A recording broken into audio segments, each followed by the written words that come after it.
everybody. You're listening to and possibly watching the Comic Book Bears podcast. I'm Bill Zanowitz, I'm Steve Morey. I'm Caleb Alexander McKenzie. and we are your hairy, heavy homos that talk about comic books, but you don't have to be a hairy, heavy homo to listen in or possibly stream in.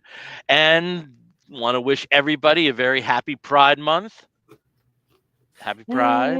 Happy Pride. Happy Pride. Pew, pew, pew, pew. Brother, the trolls were out this year. Oh, baby. I mean, when you feel like you're safe to do so, as well as to advertise yourself as a future capo, I think it really, brings them out in force. Yeah.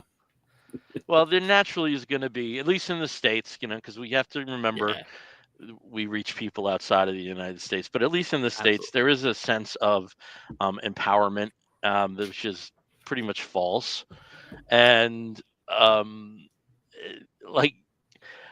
it's the same shit that you've seen every year. It's just there seems to be a lot more of it this year. And maybe there were more bots this year. I was going to say a lot of it's bots. If you look through it, it's the same comments being made by different things. It's just bots, and it's all the same stuff.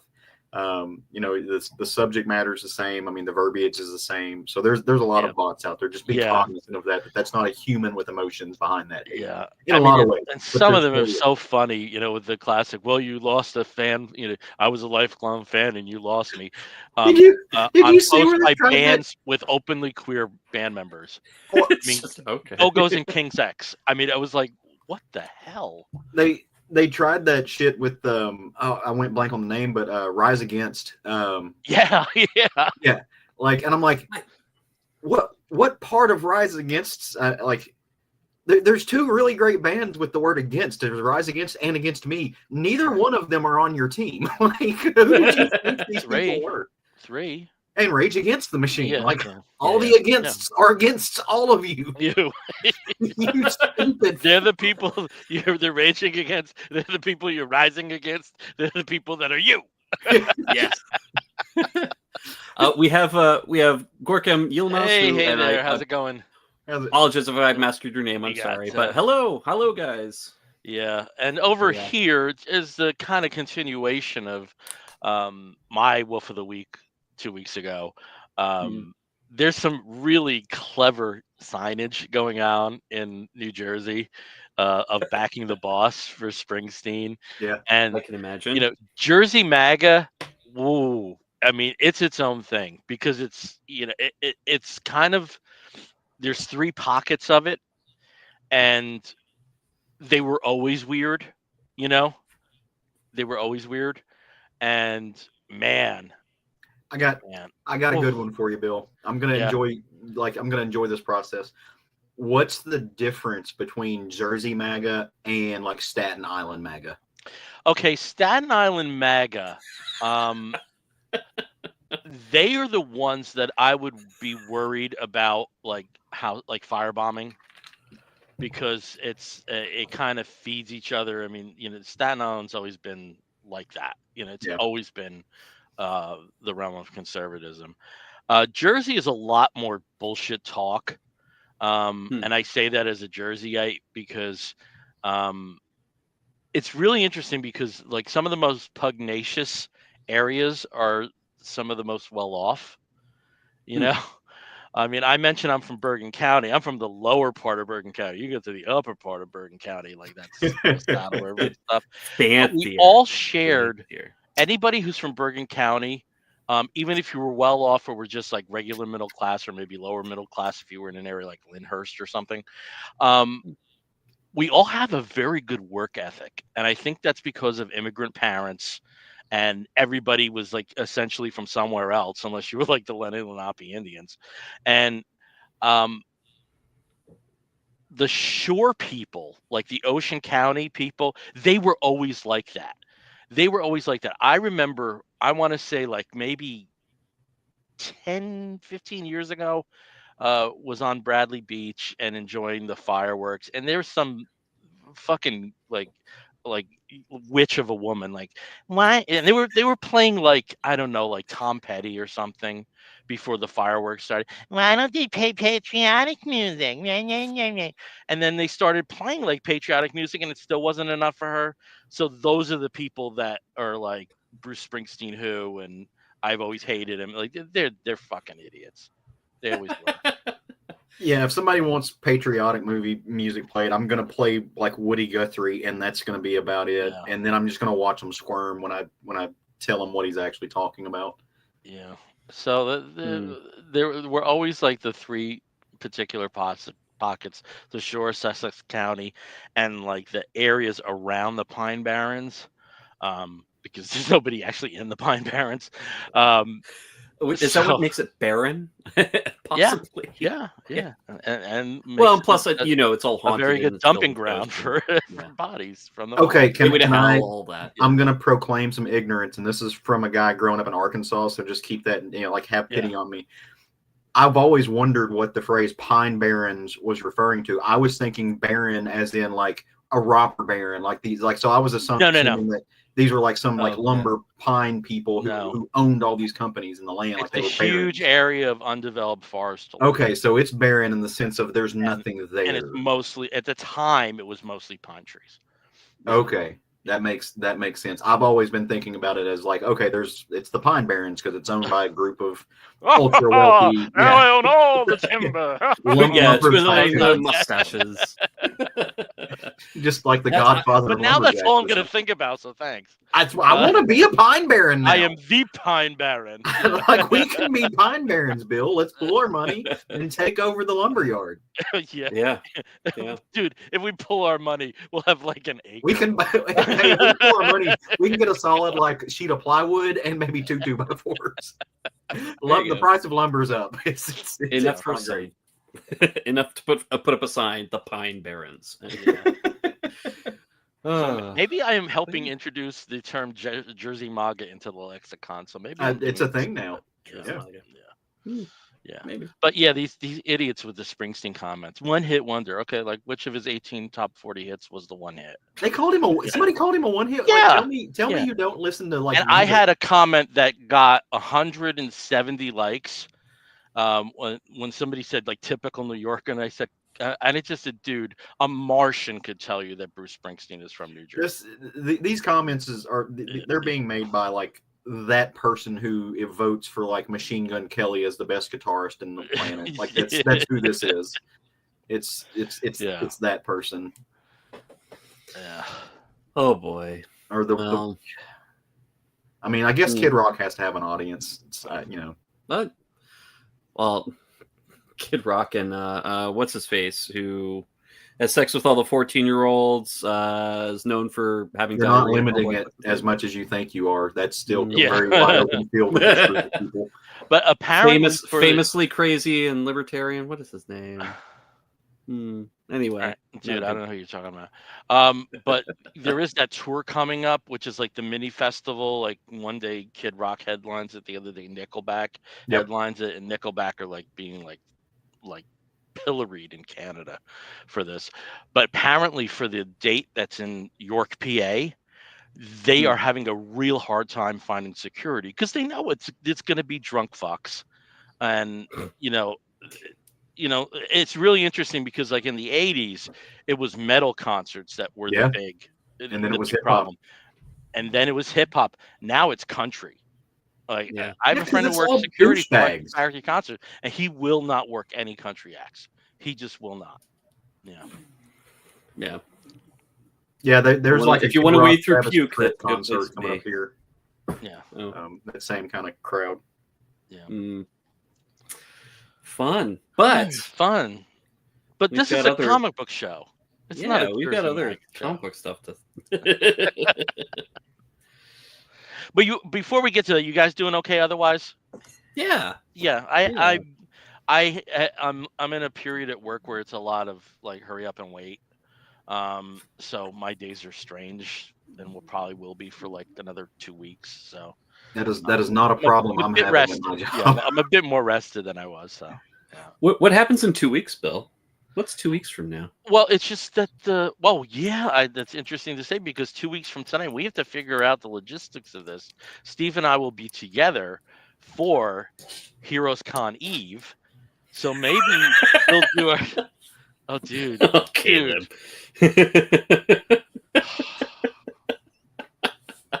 You'll be with us in a heart. I'm being petulant over here. For those of you who are listening, I'm making that little funny face like you're mocking while your head's shaking. I don't get to go on this field trip. Would love to. I think I said last time, I may have been off air, but this kind of coincides with a major work convention that we have every year, and so we're going to have, a couple thousand. It's the same thing with me with Baltimore. Why? Yeah. So I've got that now. To be fair, it runs all the way up till Friday. And then I could, theoretically leave Friday night, get there on Saturday, and then leave Sunday again. But I don't want to do that. You so don't it's want just to not, that. feasible for me to go. We'll have to work out the logistics because the next time you see us, if you watch us, Steve and I might actually be sitting next to each other. So we'll figure something out here. We'll figure it out. I've got another chair. Multiple chairs. Not that one, but I've got another chair to sit in that can do it. But I mean, that would be really fun. We were talking about that today, my husband and I, about seeing what we can do to make it easy for both of us to be on camera, which would be pretty cool. Mm-hmm. And then we'll feel sad that can't be with us. And I think even if I'm like next to you and I have the headset on and you're okay, we might not have audio issues. So we'll see how that goes. We'll see. We'll figure it out. I don't know. It's a good mic. Usually, we might have to squeeze really close together. Yes, we can do. What is it? ASMR, just because we're smushed together. Yeah. So let's talk about some comics. Challengers of the Unknown. Oh, that'd be great. I love Challengers of the Unknown. They're wrapping up the miniseries. It was very good. What? Why are we whispering? Nothing. Tingles. We're trying to get those Meridian tingles, man. But as we said, this is a comic book show, so we're going to start talking about comics. We have just a very brief little bit that we're going to dedicate to some news. And let's rewind that. If you follow us, you know that we've been covering the Diamond drama pretty closely. And there was some more Diamond drama this week. So, Steve, why don't you just kick that off? Well, I mean, there was just a bunch. I mean, there was a great letter that went out. I believe it was last week. That was a response to a lot of the publishers that were pushing to get payments that they were owed. And Dynamite, of course, being one of the big ones with over, I believe, $500,000. I think for just 2 weeks. It was like 550,000. Yeah. And they were really pushing for it, but what both the Diamond Company as well as Ad Populum came back with saying was that, well, if it was May 15th or earlier, then the Diamond bankruptcy company that's been formed, they will pay you at some point an amount. And Diamond, of course, is also... They've extended their credit line, so they have another $9 million credit line, so they can pay what they're owed through the bankruptcy, or at least as much as they can to creditors.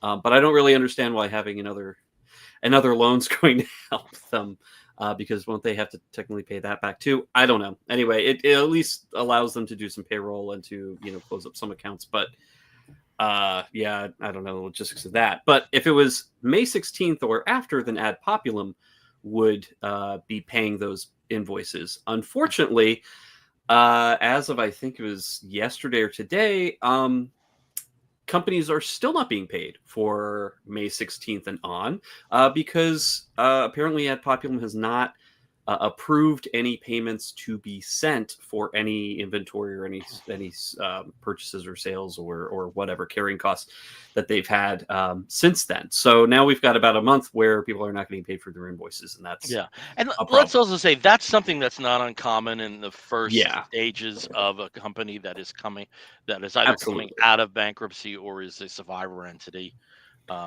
After a bankruptcy, we don't need to talk about business here, but that's not that uncommon. That people shouldn't It isn't. be up in arms about that. How long that goes? Yeah, I was going to say it's the longevity of it. Yeah. Yeah, and I think in this one, it's kind of a bigger problem for some of those publishers, especially smaller publishers, because they've been going for quite some time without payments. You know, Diamond this is definitely going to kill a couple of houses without question. Yeah. However, there, you know, thankfully there is another small independent sort of publishing / distribution model that's popped up, and that's the Filbo distribution. Filbo is a small, you know, indie publisher, self-publisher almost, but they are combining with a few other smaller publishers like Zenescope, for example, to distribute through them. So that's, you know, that's helping some of those tiny publishers. Hopefully it will be something that they can do. But again, it's, you know, very small potatoes compared to the big ticket guys, you know, who really are dependent on a major distributor to get their material out, but then also to pay their bills for all of the print material that they've already shipped out. So that's one big thing. And then also, I think, Bill, you were talking about, you know, one of the, I guess it was a letter that was sent out just last month, but was again clarified about Marvel, Marvel Comics being distributed and or not being distributed through Diamond at all going forward. Anything PRH really.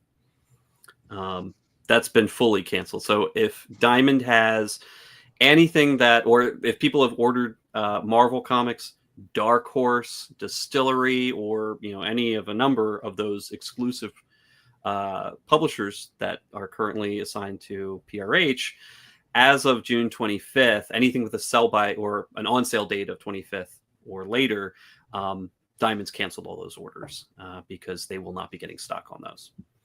So yeah, it's a big change. I know there were still some holdouts that were trying to order as much as they could through Diamond, just to kind of go through the one-stop shop, you know, for distributor, or at least as much as possible, because you still have to use Lunar. But this just kind of kills that. So, you know, with no PRH distributed books available through Diamond going forward, then, you know, Diamond's really just, they don't have much. They really don't have much. They really don't have much. Yeah, which is a disappointing, and I'm not really sure how. But also with who has them now, given their distribution of product outside of comics, that might be where you see more activity going forward. Yeah. And obviously this doesn't touch on, you know, Diamond UK. Diamond UK is still fine, still has all of those agreements with PRH. They're still getting everything from them. And there's no, you know, there's going to be no disruption to the distribution for anything that's being ordered through them, because Diamond UK is a completely separate entity. And then, of course, Universal right now, who was the other, you know, basically the other purchaser of the remains of Diamond. They are looking potentially, and apparently they've done this before, looking potentially into comics distribution into the US. So Ad Populum seems to be not really interested, or just not really unsure what to do. Universal might pick up the slack. I mean, obviously they don't have the warehouse. The warehouse went to Ad Populum. That's kind of one of the big reasons why Ad Populum made that purchase for the Diamond subsidiaries and the Diamond assets. And Universal's kind of been down this road before, you know, looking at, as a Canadian company, like, hey, why don't we distribute? Because a lot of stuff is printed up here, so why don't we distribute it to the US? But that's going to be an absolute nightmare when it comes to tariffs and, you know, the irregularities currently of cross-border trade, unless they had a U.S. warehouse, which again, that's a cost that right now they probably don't want to invest in. So who knows where that would go. It would be a headache anyway. I mean, there's a reason they didn't do it before the tariffs were a problem too. Not saying that won't exacerbate that problem, but it's not easy to ship mass product in from a foreign country on things like comics and stuff. I mean, it's going to all have to go through customs. It's, you know, to some degree. I mean, it makes it harder versus if you've got a service here you can have access to the interstate system, to the train system, to everything, and it just kind of flows from state to state. So, I mean, that's why it's hard to have those kind of those service lines in this sense, for especially like this kind of niche market. It's car markets, yeah, that's great. They can do that a lot easier. There's billions of them. So yeah, but print material especially, being able to transport, warehouse, date sensitive print material, that's another major issue. Making sure that it's released when it's supposed to be released, when it's shipped when it's supposed to be shipped, that it's in the hands of the people who need it. I mean, we've seen over the past 25 years how difficult that was for a monopoly who had multiple warehouses at one point to distribute, was able to do. They weren't always on time, and their stuff was damaged very frequently, and all of that stuff. So, trying to break into a market as big as the US with this is difficult. So starting from scratch, not really great. But also, as we've seen, starting from what's already there, also not really working very well. So we'll see. Yep. This will make a great book one day. I want to see this documentary. It really would. I really do. Yeah, this is gonna be. I don't know about a documentary because it's so loaded that where do you put the focus on? But I do think a book that explores this would be. You know what would be cool? And I mean this legitimately. I'm not even being facetious. I really loved Shakin's Hey Kids comics series. It'd be cool to have a comic about this, in that kind of vein. I did that. It has to be. It would have to be as irreverent. I've poo-pooed the documentary. I've poo-pooed the comic series. Bill hath spoken. You just want to read that book. Bill hath spoken. Well, hey, I want to see pictures. I want to see moving pictures. That's what I want to see. I want to see moving pictures about this. Speaking of, oh God, it's I'm not going to get into the Kingdom Come Blu-ray. I guess I'm not going to be a completist right now. But that's another story. But we have something that's much more positive to bring up in a new segment, and that's that they have announced the Eisner nominations. And Caleb, I understand that you've pulled up the information. I do. I have a list. Now I'm not going to go through and read the entire list. That would, we have a podcast and we want to tell you about some really cool comics. But I love the Eisners. I love these kind of end of the year lists because it gives me a chance to peruse them. It's hey, I didn't know about this thing. I want to go check this out, especially on some of the niche ones. But also because doing this podcast and being in the comics world, we've gotten a chance to meet some of the people and to get to know some of the people. I mean, legitimately, personally, as friends that are on this list. And I love it because it's, and a lot of people hate the list, and there's, just like anything else with any other major awards, they have things to say about it. I get that, but I still like to see these people get their comeuppance. It is sad when people get left off, but the ones that get nominated, I'm excited about it. So a couple of things of note. I'm again not going to read the whole thing, but I do want to give a shout out in the best short story section. Spaces by Phil Jimenez that showed up in the DC Pride of 2024. That's in there. I thought that was super cool. Some really cool. Ice Cream Man gets a shout out for best single, and so we'll see how that turns out. But Bill, as far as the best continuing series, I think you'll really appreciate some of these. Department of Truth by James Tynion, of course. That's not unexpected. But Ultimate Spider-Man by Jonathan Hickman and Marco Cicchetto is on there, and I know you were a huge fan of that book. And then Wonder Woman by Tom King and Daniel Sampere is in there. Alan Scott got a nod on the best limited series, which I thought was great. Since it is a major category, what were the full nominees of the ongoing? Yeah, for sure. So I'll go through that one. Best continuing series, we have Department of Truth by James Tynion and Martin Simmons. You have Detective Comics, which I think is really cool that it's on there. Ram V, Tom Taylor, Ricardo Federici, Stefano Raphael, and Javier Fernandez. Christian Duce, March, and Mikhail Janin. Fantastic Four, Fantastic Four, the current one, by Ryan North and Carlos Gomez, Ivan Fiore, and others. I haven't read one issue of it. Yeah, I just that surprised me. I'm not reading it, so I can't say, but who knows? Santos Sisters by Greg and Fake, Graham Smith, Dave Lamberger, and Mark Kapranoff. I haven't read that. I know some folks who have, and they really spoke highly of it. Ultimate Spider-Man, which I mentioned, and then Wonder Woman, which I mentioned. Okay. Best limited series, also a major one, so I'll go through those. Alan Scott, The Green Lantern by Tim Sheridan and Cian Tormey got the nod. Animal Pound, which I loved, Tom King and Peter Gross. The Deviant by James Tynion and Josh Hickson, which I have not read. Helen of Windhorn, Tom King and Bilquis Everly. Rare Flavors, which one of my best favorite books of last year, Ram V and Felipe Andrade. And then Zatanna, Bring the House Down by Mariko Tamaki and Javier Rodriguez is on there. Oh, that's interesting. It's unexpected. But I did like it. I thought that was great. Made me happy. Best new series, you got Absolute Batman, you've got Absolute Wonder Woman, Minor Arcana got on there, which is the Jeff Lemire thing. The Pedestrian, which I haven't read. The Power Fantasy by Kieran Gillen and Casper Wingard, which I thought was fantastic. Uncanny Valley by my buddy Tony Fleece. Love that for him. Dave Wachter, a great friend of a lot of us, got on there. I thought that was awesome.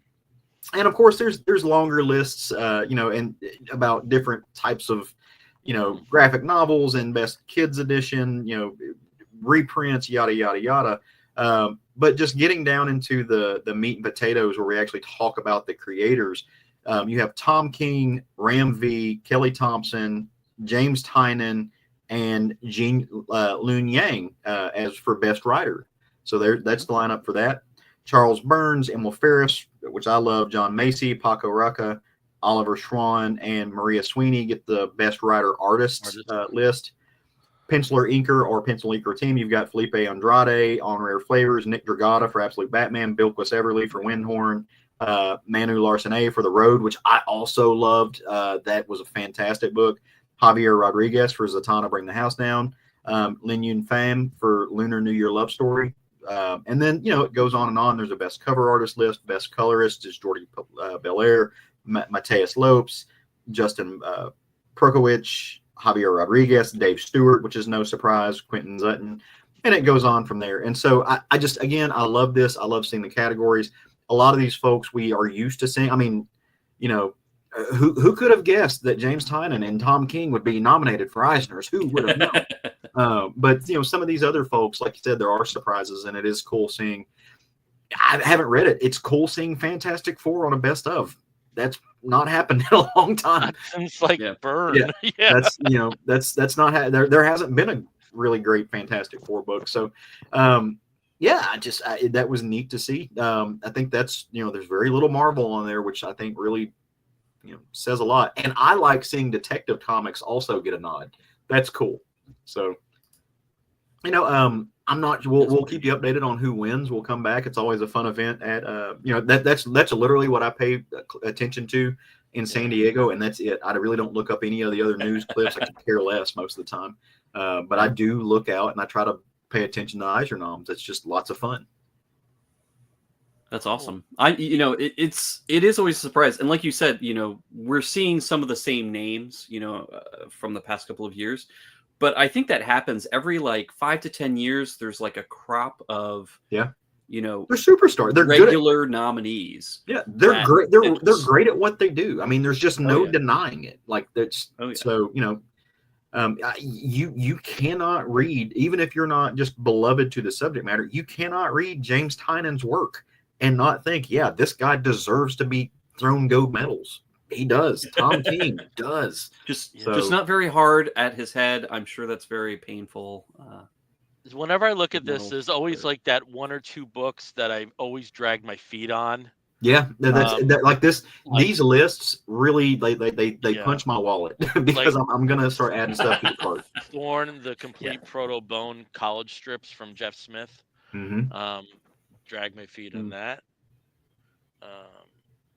Did you say Helen of Windhorn first? Oh, Helen of Windhorn. I'm not sure if you guys have been dragging your feet on that one because I've been following it. I absolutely loved it.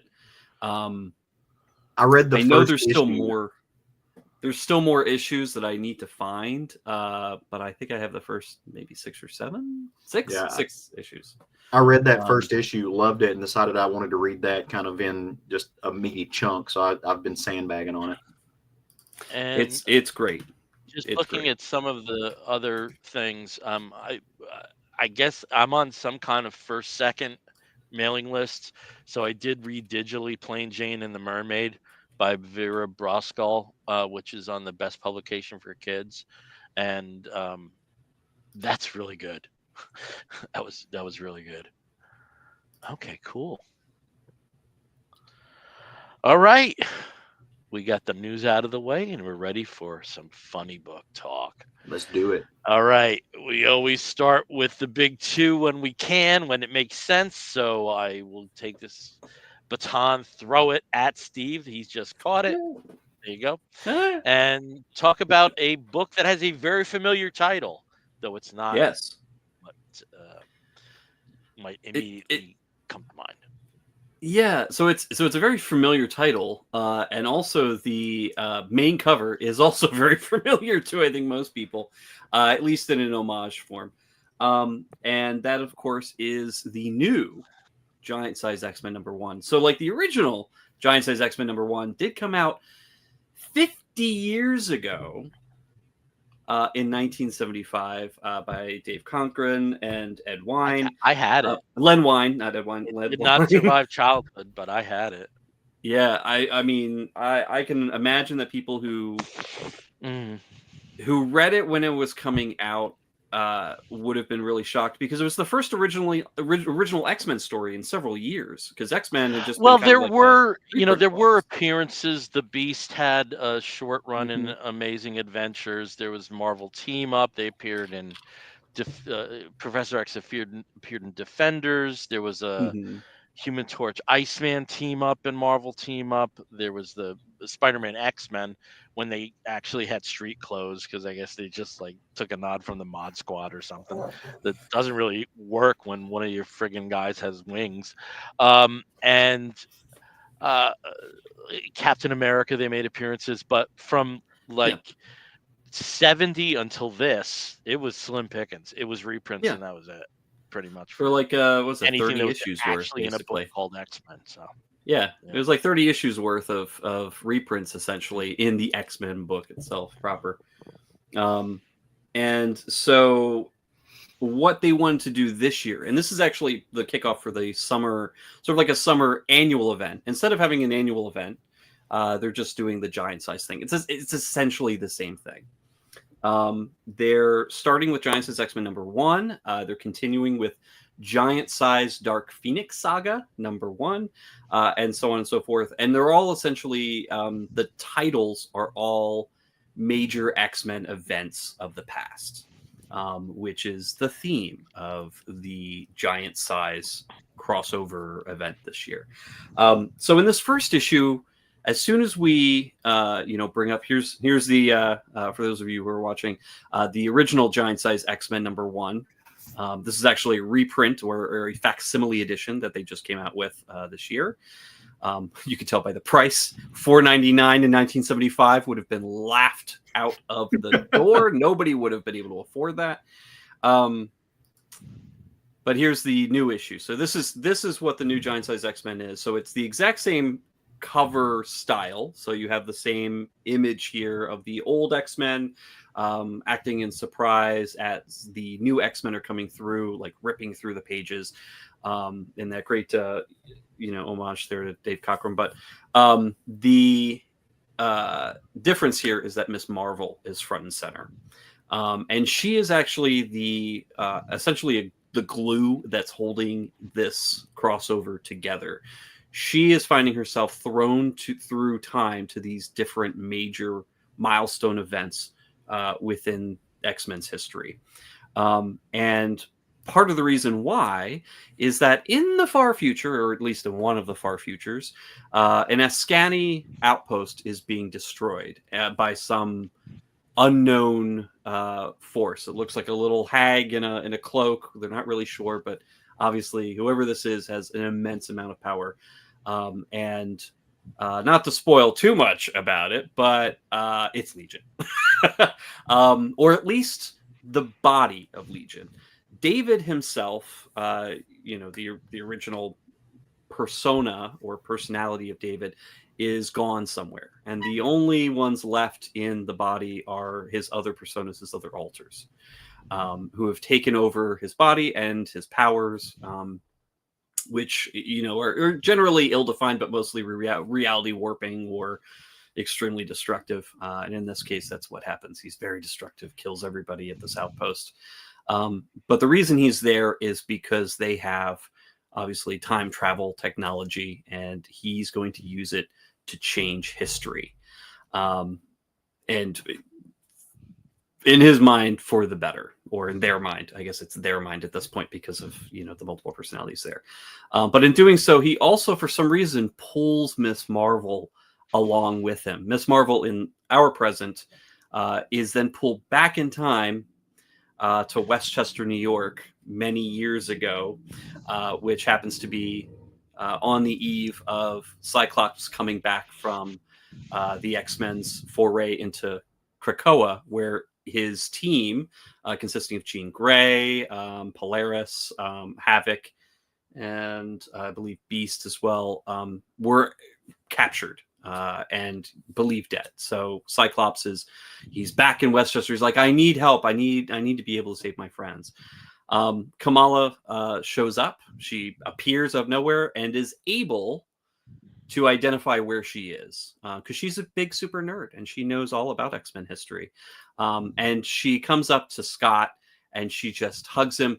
This Scott knows her because of the New Champions.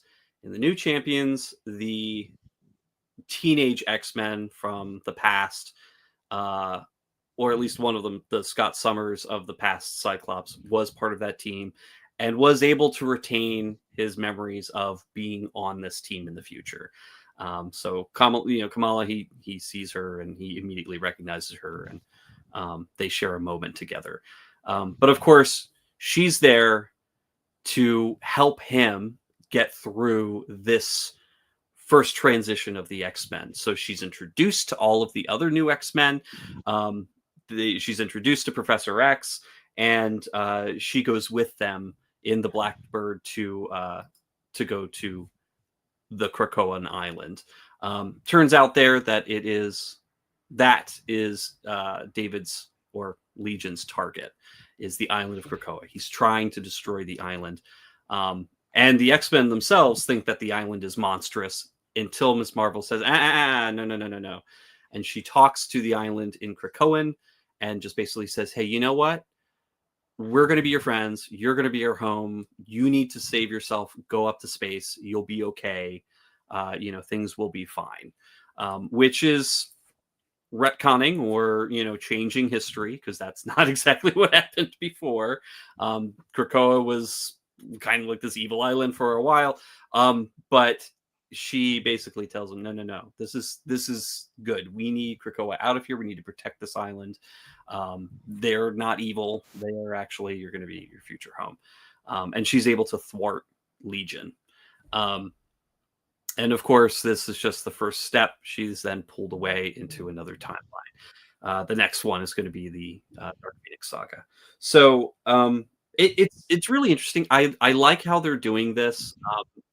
People don't seem to be, or at least the characters don't seem to be too nonplussed about the fact that she's coming from their future and kind of spoiling things, which is fine. I mean, Miss Marvel is a super comic book nerd who has, encyclopedic knowledge of everything that's ever happened to all these super teams. And so, coming in there, she's being used as an asset and is actually helping things and not hurting things or trying to, change history in a negative way. Not sure if that's just the way that we're playing it in this first issue or if it's going to continue. But I think that it was fun. It was Jackson Lansing and Colin Kelly on writing duties here. Adam Kubert on art, and Laura Martin on colors. They did a beautiful job. It's fun to read. It's colorful. It's dynamic. It's cool. They get early Wolverine pretty well.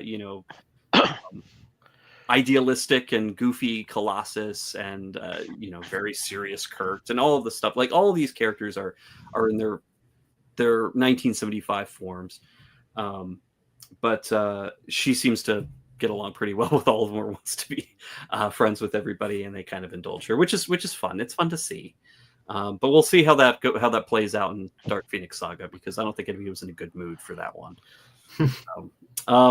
The other interesting thing, because this is essentially an annual, there is a backup story and it introduces a new character who, in perfect X-Men fashion, met Charles Xavier way back when, and then wiped his mind so that he does not remember ever meeting her.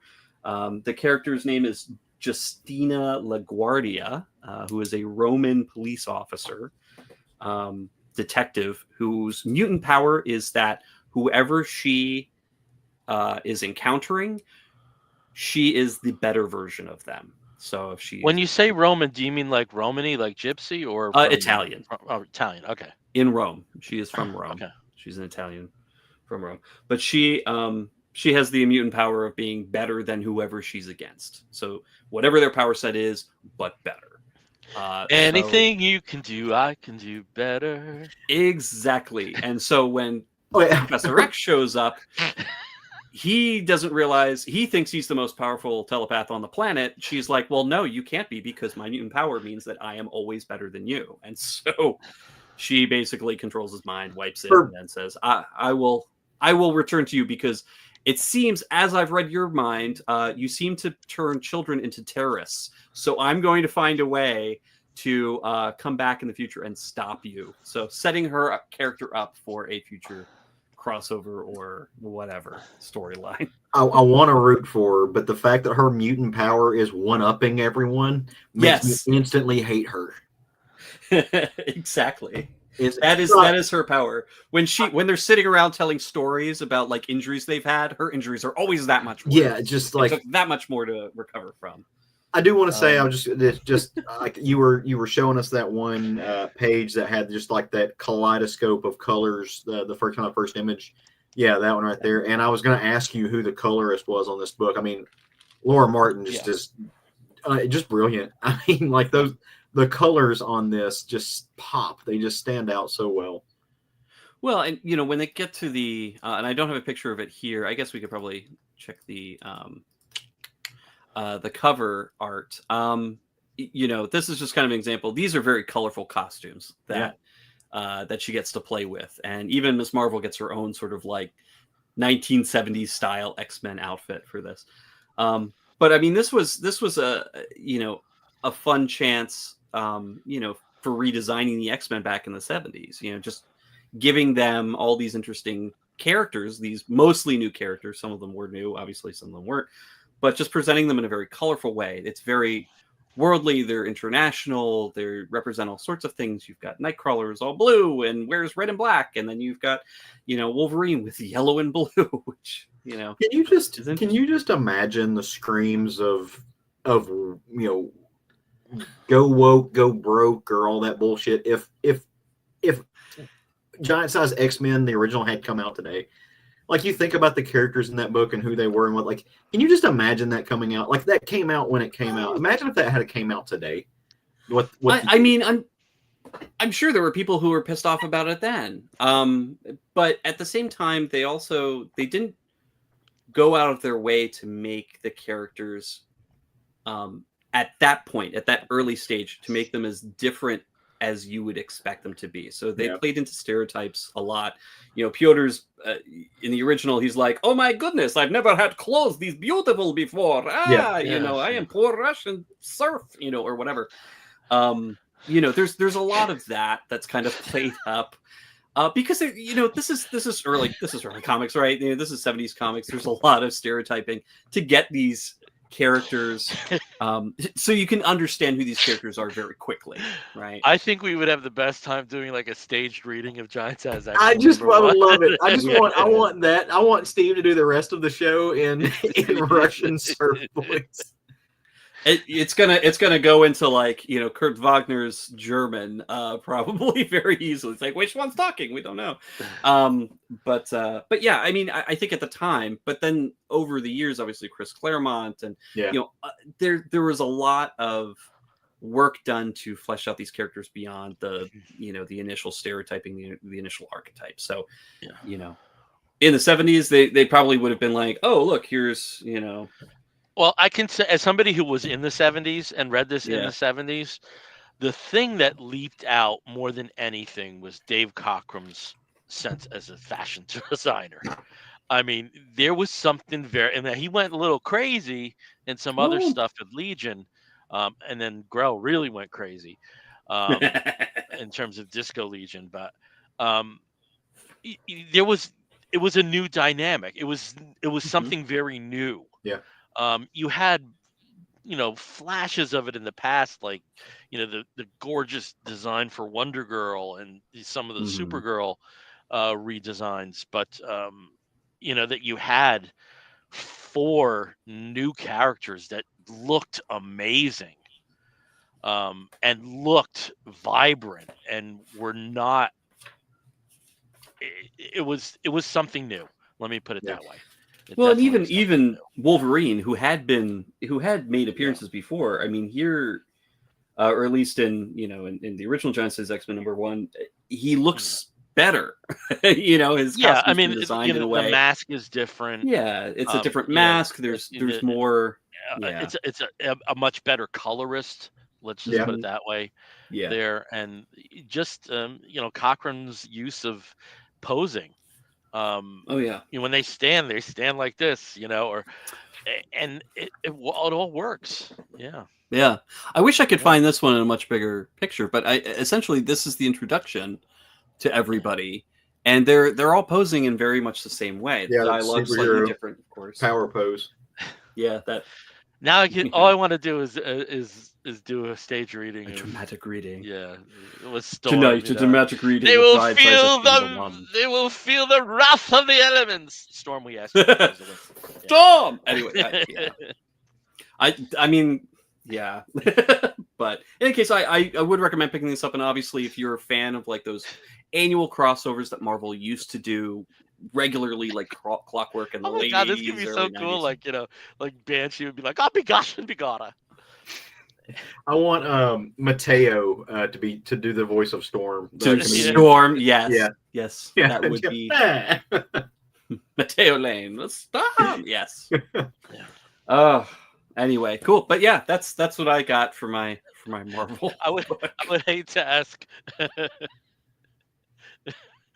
Mateo and friend who their three favorite X would be, depending upon where it would go, given the video that came out today. Oh god, I laughed so hard. World Pride. That was the one with the Marshals for the World Pride. Marshals for the World Pride.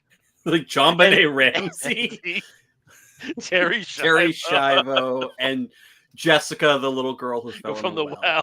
I haven't seen that. What the? Oh, you gotta see it. And Nick is just he's not after peeing what he themselves did, they're like, I'm laughing. gonna pee. Yeah. It's really funny. Brilliant. I have not seen that. I need to go find See, this. only on a immediately. podcast like ours will we make bridges from X-Men into Annie Get Your Gun and Mateo Lane. Yes. Yeah.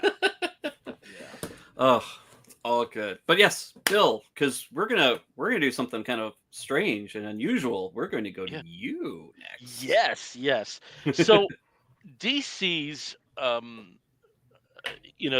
their Power anthology, which is their African American Pride equivalent, that usually comes out, during Black History Month. This year it was Rise of the Power Company, and this was a very loose narrative around Josiah Power, who was the former leader of a superhero team called the Power Company. And this also ties in with Gay Pride because Josiah Power was an openly gay man. And what his backstory is he was a very successful corporate lawyer, incredibly successful. However, he was affected by the Medellin bomb that happened in Invasion. Yeah. And years later, it was dormant, and then it kicked in while he was actually in court. So his career as a lawyer was over, but he was very wealthy.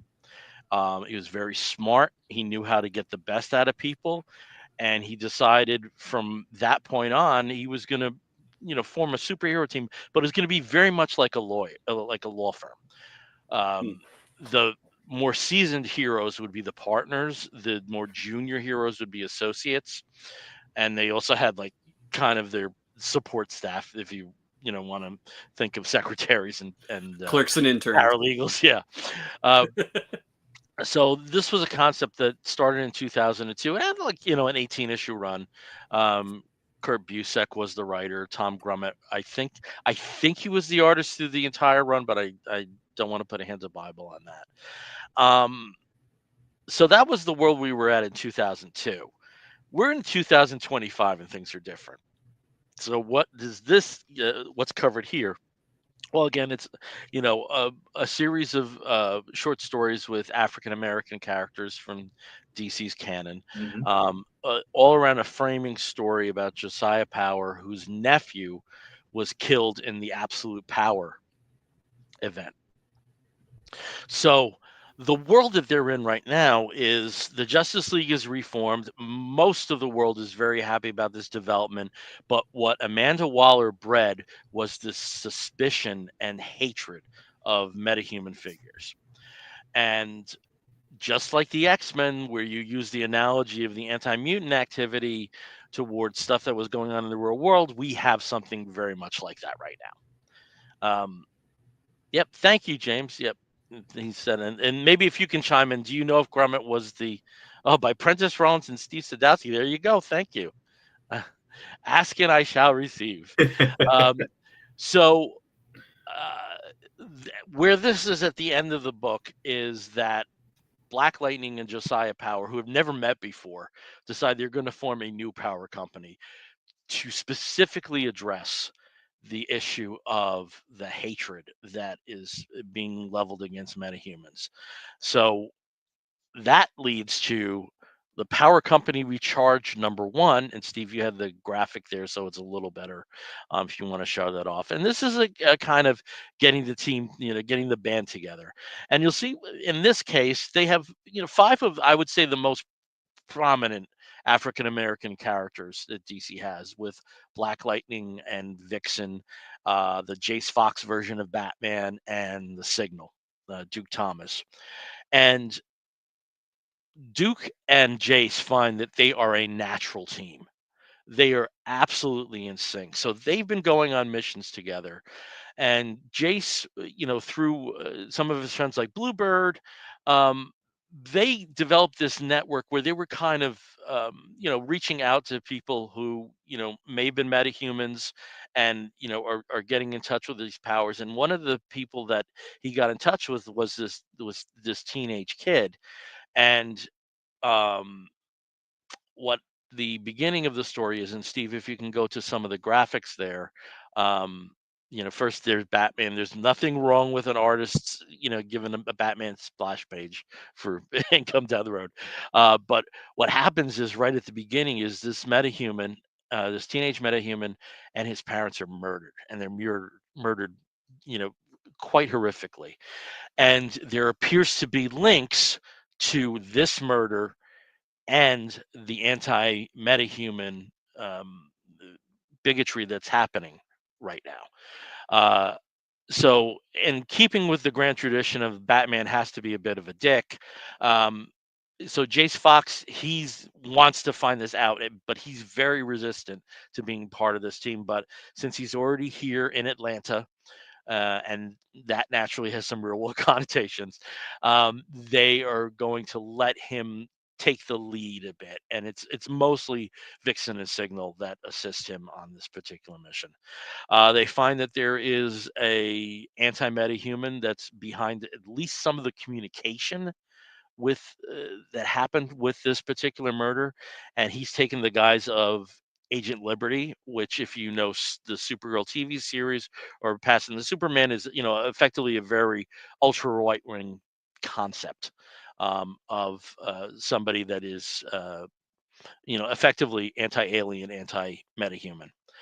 Um, they discover though that this version of Agent Liberty is African American himself, and that throws a lot of different nuance. But let's face it, there's blacks for Trump. That's the world we live in. This probably would happen. So at the end of the issue, they are going to be a team. I'm perfectly. I would not bet against myself in a wager that we will see a Power Company #1 of a mini series before the end of the year. That they're going to go forward as a team with Batman as an ads needed member. Because as we say, if you have Batman on a team, he's got to be a dick in some fashion. So this book was written by, I should have had this up, Brian Edward Hill, but it is also with a series of artists, Carrie Rudolph, Aletha Martinez, Norman Rapmund, Ray Anthony Height, and the Studio Sky Tiger. One thing I have to say, though, is though there are 5 different pencilers involved in this, it had a very cohesive artistic feel. It didn't feel like you were jumping, like from something like a Paul Pelletier to a Sienkiewicz. There Yeah. wasn't that kind of shock in that. It was I thought, a very smart move, and using this as a vehicle in this particular day and age to address bigotry of something. Like I said, this felt very X-Men. This felt very X-Men in what they are going to be tasked with. And the end of the story, Vixen says, we can stop them hurting us. I don't know if we can stop them hating us. And having that as the opening plateau, I think is I think there's a lot of potential storylines that could grow from that. So for something that I was like, I mean, of course I was going to get it. It's DC. Wasn't exactly top of the stack. I enjoyed this much more than I thought, especially because this was a bit disjointed. This was much more unified and focused. So, Power Company Recharge #1. Bill, were any of the Milestone characters, did they show up in either of those titles? No, they can't use them. No, with Milestone, it has to be a Milestone book. Okay. There's because DC is publishing Milestone. Yeah, but DC doesn't own those characters. Okay. So they they do negotiate with when they the main characters I would say right now that are used even outside of comics are Rocket and Static. Yeah, Static. And I read most of the new Static, most of the new run of Static, and I thought it was great. I thought it was very so those have to be negotiated away. I mean, they might make appearances, but when it gets to reprint rights, I can understand why they might want something a little more streamlined. Yeah, that makes sense. Okay. Yep. Cool. And it was nice to see bigger characters of a certain type together. Yeah. And just reinforcing that Batman has to be a dick, even if it's not Bruce Wayne. That was kind of cool. You put on the suit. You just gotta, your personality takes a hit. Just bedside manner goes out the window. But there's really nice things about it. How Vixen's kind of the peacemaker, which perfectly makes sense with her foundation and all that, and also just this new Batman and effectively Robin finding their strides and seeing just how natural they work together. There's some really nice moments in here. Yeah. Yep. Cool. Okay, so we've bogarted stuff, so we're going to give the baton to Caleb to talk about 2 books that he has. So why don't you take it away? Yeah, so I'm going to be on Indie Island, so to speak, this week, or as much as Indie Island as you can be on if you're publishers like Fantagraphics and Drawn and Quarterly, but those are the publishers that made the two books, and I am going to talk about. And one of them, and the one I'll talk about later on in the show, was anticipating, and I'm a big fan of this creator, and I was really looking forward to this book and loved it. Great, and we'll talk about that here in a minute. But the other one was more of I happened to be looking online. I think from either, I don't think it was DCBS. It may have been DCBS, but happened to see this suggested, read the synopsis of it. And I was like, yeah, I'll give it a try. I don't know the creators very well. I don't know, the writer or the artist. I'd never read much of their stuff. So, but I liked what the pitch was. So I grabbed it, and serendipitously, I actually love this book. It's probably one of the better books I've read this year. Actually really fell in love with it. And this morning when I was at the gym on the stationary bike reading this, and it got me all misty eyed, I'm just like, what the hell? Why am I crying on the stationary bike? Well, and you had to let us know too, because that was like, you know that it's a good book when you're like, I need to say something. Yeah, I immediately had to go to tell my it to phone and people. I posted about it online, and Mhm. I was just really happy with this book. But what is this book? You probably are asking as I'm burying the lead here. And the book is called My Fairy Godfather. It is published by Fantagraphics Underground, and it is written by Robert Mailer Anderson and John Sack. Now, as I said earlier, I'm not super familiar with either of those creators. I've heard of the writer. I've just never read anything that the writer has written, if that makes sense. So I had to go check it out and look it up to see what this individual has written. And it turns out, I was looking at it, is the best-selling writer of a book called Boonville, which came out, which I think is a prose novel. I'm not familiar with it, but Robert Mailer Anderson is been nominated for a Grammy. Like, I was just like, okay, that's cool. And as a big time advocate, an activist, and that makes sense. But that's not necessarily what endeared me to this book. What endeared me to this book was a really heartfelt, compelling story that I read during Pride Month, which in the backdrop and the context of everything Bill was speaking about earlier, which is the environment that we live in as queer people, as gay men, and stuff. Especially me in rural Arkansas, seeing the comments that Bill was talking about, seeing online, I didn't know what I was going to get with this book, and it really hit me where I live, so to speak, and I really appreciated that. So, the story's main character is this young girl, this young high school age girl, and her name is Billy, and Billy is from Austin, Texas. Unfortunately, Billy's parents are killed in a pretty terrible car wreck, and Billy is, in essence, orphaned for what it were. That's the way she feels. And Billy has an aunt and uncle by blood that are very Texas, right? A very driving the F-250, ball cap, goatee, probably has a joint Facebook profile holding a fish up. And then Billy's has an uncle that's not a blood uncle. It was her parents' best friend that, from college. And his name is, literally, his name is Adam. And he's her godfather, right? And he lives in a place, called Liberal, Kansas. Now, if you're a film buff, if you may recognize that, if you know some history especially about a certain film that features men behind the curtain and Wizard of Oz, all that fun stuff. That's kind of the real town of Liberal, Kansas has adopted that as being like the birthplace of Dorothy. And so it's interesting. There's a whole history, and you can look at this up on the internet, like it's a whole thing. But that's where Adam lives. And Adam, again, is her godfather, best friend. Well, her parents, in their will, they signed custody over to Adam. Turns out Adam is a gay man. Adam is a gay man with a partner named Steve, because, of course, Adam and Steve. But just kind of a funny nod to that. But he is living in Liberal, Kansas, which in real life has a population of about 18,000 people, right? It's a very small town. And he is running a little 2-screen indie theater that his parents left to him. He's just trying to keep this alive, and he does regular showings of all of these, a lot of classic cinema, which really gives John Sack, the artist in this, an excuse to draw a whole lot of pinups and homages to some really amazing, famous people. Molly Ringwald being the one everybody clocks because she's on the cover of this. But that's what he does. He's operating, him and his boyfriend, not husband, but partner, who doesn't live together because small town and it's dangerous, and they're not able to do that, or at least they don't feel like they don't feel safe doing that.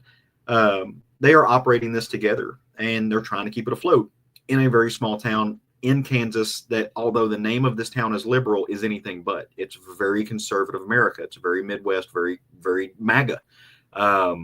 And so they're trying to do this, and everybody, obviously, their world changes when Billy comes to live with them, much to the chagrin of the aunt and uncle, who are, again, do not like queers, do not think that gay men should be raising a child, do not think gay men should exist, for lack of a better word, and they're upset that their family would not give her to them, but they have to come bring her and drop her off.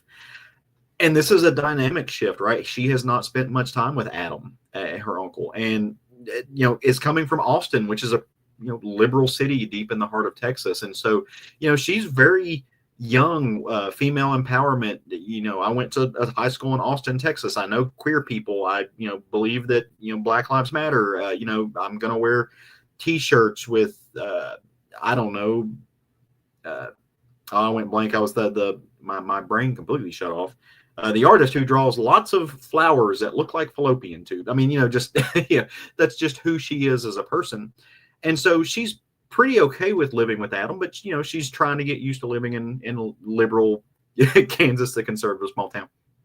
And as she moves there and she kind of goes to school and she starts making friends, she finds herself in a weird situation where she's attracted to a young man who has a history here and maybe grew up being told to act different ways, and maybe has a history of saying things and doing things, especially regarding Adam and this theater that Billy would frown upon. And there's this young girl, also small town, but very, again, punk rock, female empowerment, a lesbian, closeted, but to that end, who likes Billy. And so she's thrown into this mix where all these young teenage angsty dynamics and stuff, while she's also trying to navigate the loss of her family, and she's trying to navigate moving here with Adam and his own kind of internal homophobia, and trying to get him to understand that, hey, Steve is great, you should, why are you not living together, with the backdrop of this also being in the context of the aunt and uncle are getting ready to file legal proceedings because they don't think that their niece should be living with a gay man. And all of these different elements, right? They're playing together kind of in real life, bringing up some drama, really, really developing the tension. They really kind of come to a head when, again, folks like us, we're probably thinking, what would be cooler than getting to go live with / adopted by these really amazing people who own a film, who own a movie tavern, right? That they show classic films, and you can just go in and you can watch anything, right? Like they have the full collection of like Andy Warhol films. They everything that was awesome in the 60s, 70s and 80s. You can watch Pretty in Pink if you want to. And so she kind of was like, this is amazing, right? This is art. And I get to be this really high school film person, but I am in a high school where there's no GSA, but I know what I'll do, right? I'll start a film club at the school, right? And of course, what she shows of all the movies that she could show to the young, mostly white students of liberal Kansas high school is Andy Warhol's Trash, which, if you've seen, is probably not going to go over. It's basically porn. I think there's gratuitous fellatio in it. And that's what she shows. And of course, it starts the uproar, and parents find out, and they start messaging the Heritage Foundation. Literally, what I love about this is Robert Mailer Anderson is not afraid about naming names. Like, he is calling out real people who would do these things. And they're doing the whole boycott, right? They're going to run these folks out of town. They're going to ruin their business. They're going to shut them down. They're attacking them verbally, physically. Of course, the whole time I'm reading this morning, I'm thinking about the absolutely horrific thing that just happened in Texas, where I think probably famously the voice actor from King of the Hill was murdered in his front yard, standing next to his trans husband, being called the F-bomb by an angry neighbor. Right, like that's in the back of my head while I'm thinking about this, and in the context of while I'm reading this. And they have to. There's this whole moment of just like everybody has this moment of just not clarity, but just like if I'm being treated like this, making all the concessions that I make, then why the fuck am I making concessions? And they just start fighting back together, right? They start pushing back and just kind of have this moment where, no, we're going to watch this, and the closeted kid's going to apologize for doing things that she should not have done. And the kid who has a crush on her, who is just a straight boy, is going to realize, hey, I was a dick and I don't have to be. And there's all of these moments where the couples are just going to do that, live their life, and they're claiming their space. And I thought that was very, very powerful in the way they did it, especially because the story, quite frankly, doesn't have a resolution, which I thought was very interesting. They set up all of this tension. They set up all, is this young girl going to get forced by the courts to go live with her family? Is the theater going to be saved? Are these people going to be able to live together, this gay couple? Are they going to be successful and are going to be able to make a living in this small town?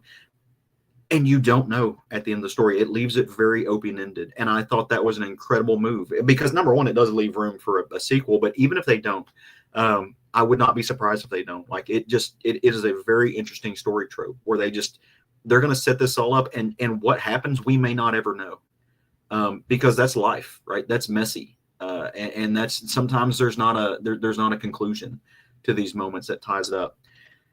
I just think the story is phenomenal. The art style, John Sack is just really great. It kind of has this Charles Burns vibe. It's not a copycat of Charles Burns by any means. I mean, it's different, but it's very much in that vein of Charles Burns work, which I think is that school of line, which I love.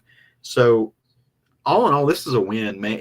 You're gonna have to impress the fuck out of me to knock this out of my top 10 list for the year. I highly recommend this. It is not being talked about enough. This is phenomenal. This is good storytelling. Like just all in all, like I loved every single thing about this. Caleb, can you give me a sense of when this came out? Because I was looking into getting a copy, and I was shocked to find that there are some used copies already that are really affordable.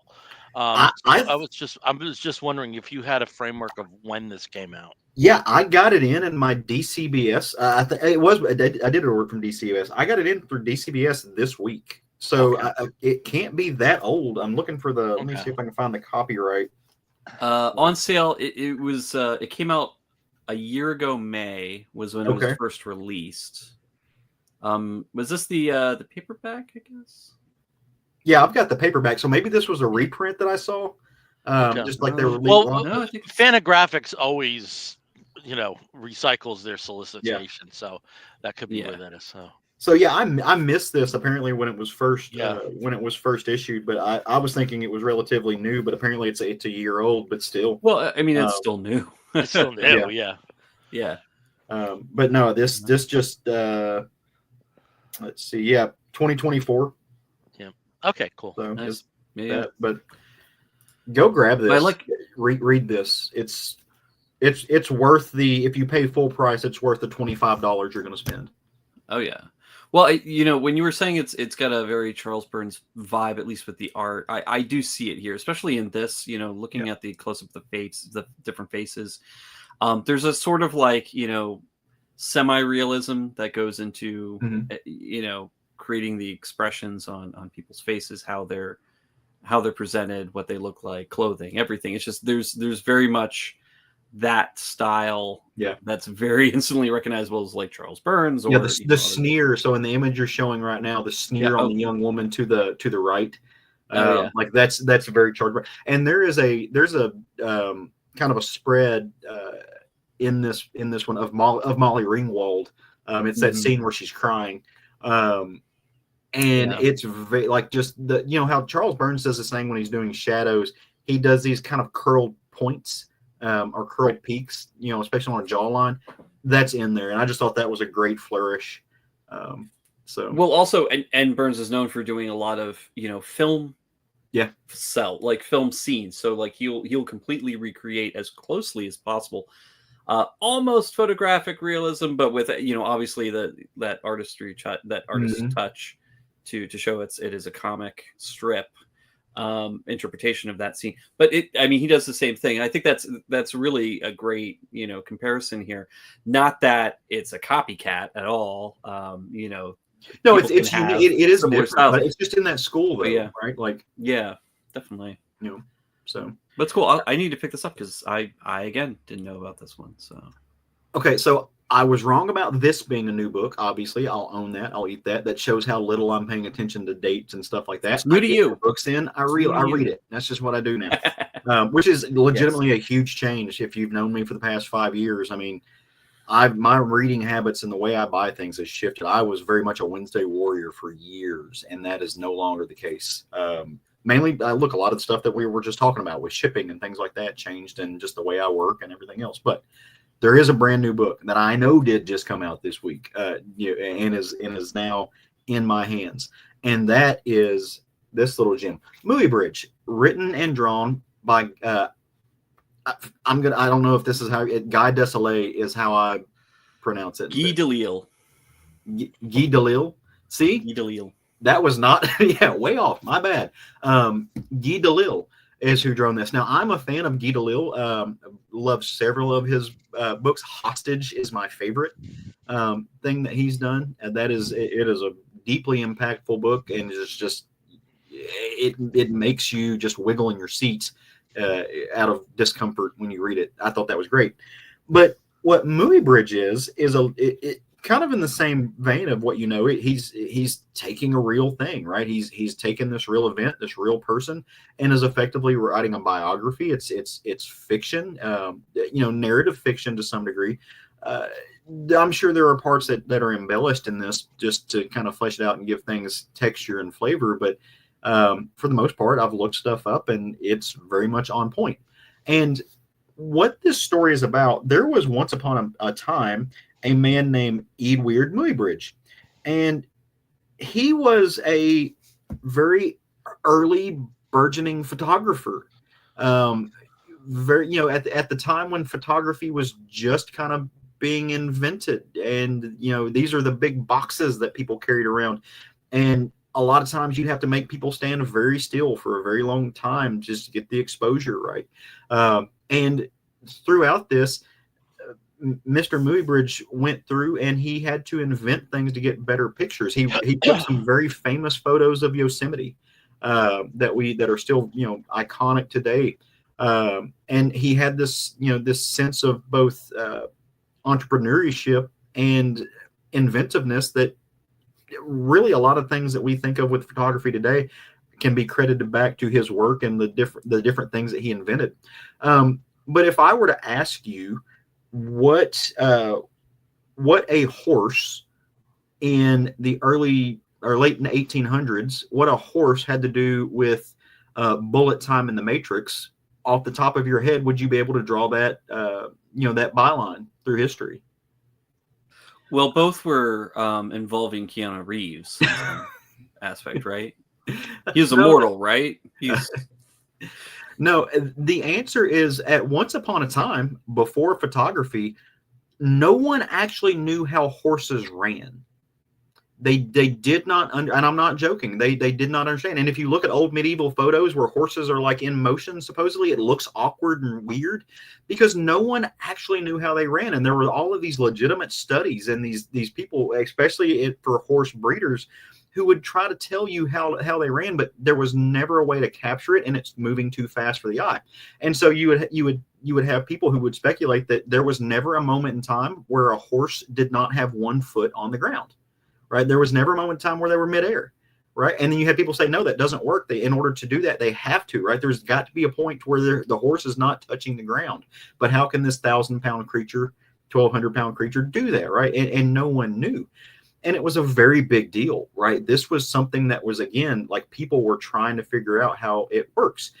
And as Mr. Muybridge is going through his life and his career developing still photography and in fact developing different processes to develop film, different ways to do exposure, the science behind getting that image to stay on the film, he is developing what would inevitably lead to the ability to capture images like bullet time, which you see in the Matrix. And that's where that byline comes from. And this all kind of culminates to this moment to where he's really afraid that his career is kind of over at some point, that, he's just going to kind of be this forgotten photographer because of mass production. And everybody's just kind of tired of looking at still life stuff. And so he starts trying to find a gimmick. Well, and he realizes that, hey, if we move certain still images at a certain speed, it's going to look like it's in motion. This book does something really cool from a practical aspect. If you look at the margins and you start flipping through there's like dots, and you can start seeing images of things moving. And he starts realizing this. And so he starts traveling around with this and showing people, if I do these different things, this catches the eye of a philanthropist, right? This billionaire, well, at the time, probably a millionaire would be more accurate to say, a billionaire in today's terms, but this millionaire guy who very well known, very well to do, very powerful railroad person who also raises horses and is a breeder.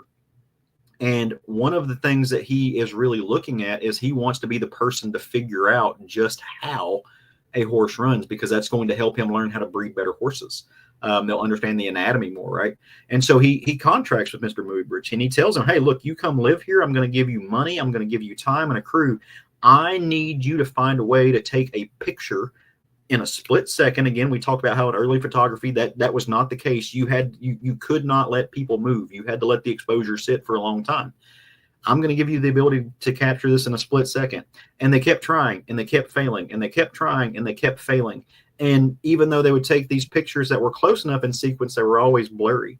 Until one day, Muybridge has this epiphany, and he's like, I can use electricity.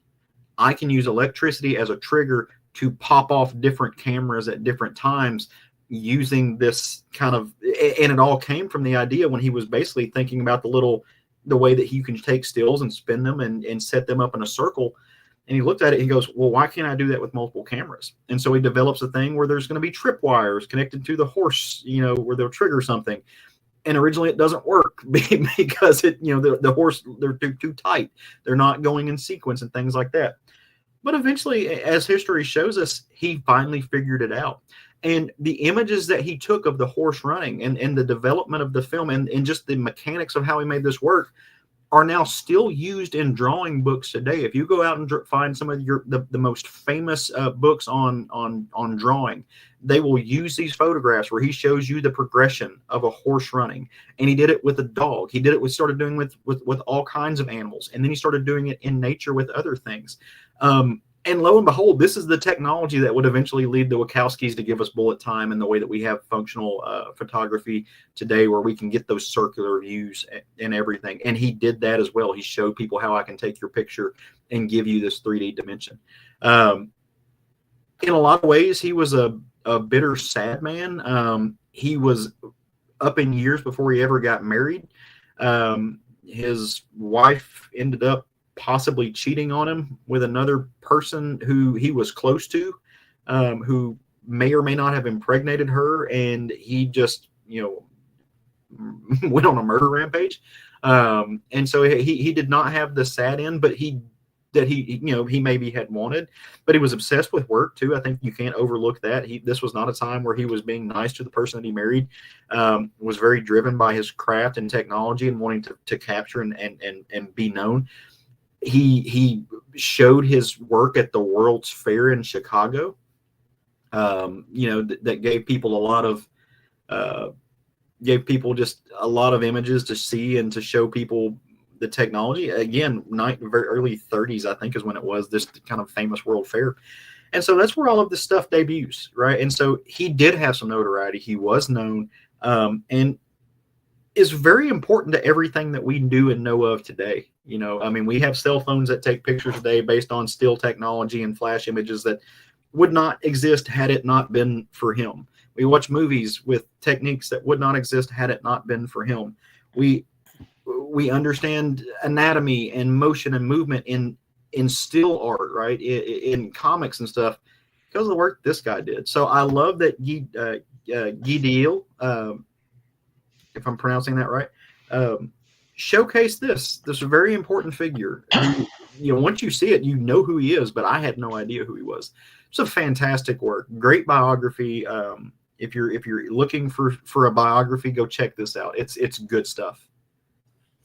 Yeah, I don't know anything about Muybridge, but I am very familiar with a lot of the series of photographs that he did. It's stuff that we did, when I was studying film. That's kind of, you see those plastered everywhere in early film, history, early film books. Just looking at what came first. So like the penny arcades where you could actually see a whole bunch of these types of films, these short films that were basically just, series of photographs that were put together in ways where you could see something very interesting, like a horse moving or, people actually in motion. Stony Williams has joined us. What's up, party people? Hello, Stony. That's really interesting. And Guy's style is just so much fun. He makes history and geography and moments in time. Really fun to read. I haven't read any of his like personal biographies. This sounds like just one. Oh, where he's that's funny focusing on because one that's all person. I've read is his personal stuff. I've read Pyongyang. I've read. Well, that's him. He's the lead character in that. Well, yeah, but it's about his experience. Well, that's what I'm talking about. But having like a like a biography about a person, like another person, not a memoir type book, which I love. I love memoir. I've read that. Shenzhen, Shenzhen. Those are the two that I've read. Yeah. Like I said, hostages. For me, it's the best thing that he did. Just the fact that this guy I was just flipping through again. Like he showcased his work next to both Edison and Tesla. like they were all kind of, and he worked with them. I thought that was just really cool. Yeah, I'm sure Edison stole everything that he was working on too. And speaking of movies, did you guys know that as a result of the North Korean hack, that put the kibosh on a film version of Pyongyang, which would have had Steve Carell as Guy Delis, that was 7 weeks away from principal shooting. Oh, that sucks. That sucks. Yeah, that sucks a lot. Like, because that would have been really interesting to see. Yeah, but no, that's cool. I was not aware that he had a new book out, so I will be keeping an eye out for that. From what I understand, though, there's a lot of his work isn't translated yet. Yeah, I wouldn't be surprised. There's a lot. He's very prolific, but there really is a good amount of his work that hasn't he hasn't authorized for translation yet. So.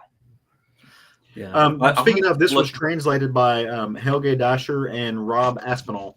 So give them some shout out for doing it. But yeah, I just like this guy is the reason we're able to capture still images of motion. I just think that's cool, right? And we get an amazing biographical comic from Geek, who I'm going to now pronounce his name correctly. I definitely will need to look up more of what he did. I wasn't aware that a lot was not translated, so I will definitely check out those, because I think D&Q is publishing the English versions, right? I don't think they would publish any of the French ones. Maybe Hachette or something like that. I'll take a look, because I'm interested. Now I'm intrigued. Yeah. We need to befriend a French bear who can go buy us bande dessinée and just mail it to us. Or you could just buy from Canada. Also, that I need a Canadian bear, but a French bear friend would be fun too. Yeah. Oui. This one has been published in Brazil, says James. I think it might jump to the front of the to buy, the line after Caleb's glowing endorsement. I don't think it'll disappoint you, like, especially for you. Like, if you're a visual artist, right? I think this is a cool book for you to look at, because I mean, this is a visual artist giving you an interpretation of the process of making some of the actual photos that were the foundation for visual art books. And I think that's like the images of motion, right? He was controversial because he would, and this is in the late 1800s, right? Like, he died in 1903. I think I was looking at something a while ago. He was taking photographs of nude people of all different shapes, sizes, colors, and varieties at a time that was very not like kind of, just, the idea of naked people was just were dirty and nasty. And if you showed a woman's ankles, you were just going to hell. And he was taking pictures of nude folks. So shout out to the godfather of porn, I guess. I don't know, but I mean, it wasn't for that reason. It was obviously very scientific, but also artistic. Like how do people actually move? How do muscles? How can you capture something to study it? Rather than just having somebody like stand there and like move their arm a dozen thousand times or whatever. Claim to fame. Steve, we're at 11 p.m. So I think we still have 2 books to get to. So even if they're a bit abbreviated on our parts, I think we should get moving on to that. Yeah, no problem. I'll jump onto mine real quick. And it's one that I've actually been looking forward to reading for a very long time. I first met Kayla E. At Heroes Con a couple years ago now, when she was still working on, putting the book together. Had a lot of individual comics, and I do have pretty much everything that she's put out as individual books and booklets and zines. And it's a very interesting style, and it's also very, very serious subject matter that I absolutely just really felt so grateful that I got to hear her talk about her experience, but also the experience of putting this out and putting her thoughts, her emotions into this work. And Kayla works for Fantagraphics, and Fantagraphics actually is putting this book out. It just came out within the past month or so, and it is Precious Rubbish. Now, the Precious Rubbish, what she's been doing, these strips that she's been putting out for a long time, depict in, herself, her family, in very, very almost absurdist, but also in a classic comic strip style. So a very, first half of the century style of, strip comics. So the characters are, posed in a certain way. They react in certain ways. They have a very specific look to them, but are in extremely difficult, dire circumstances.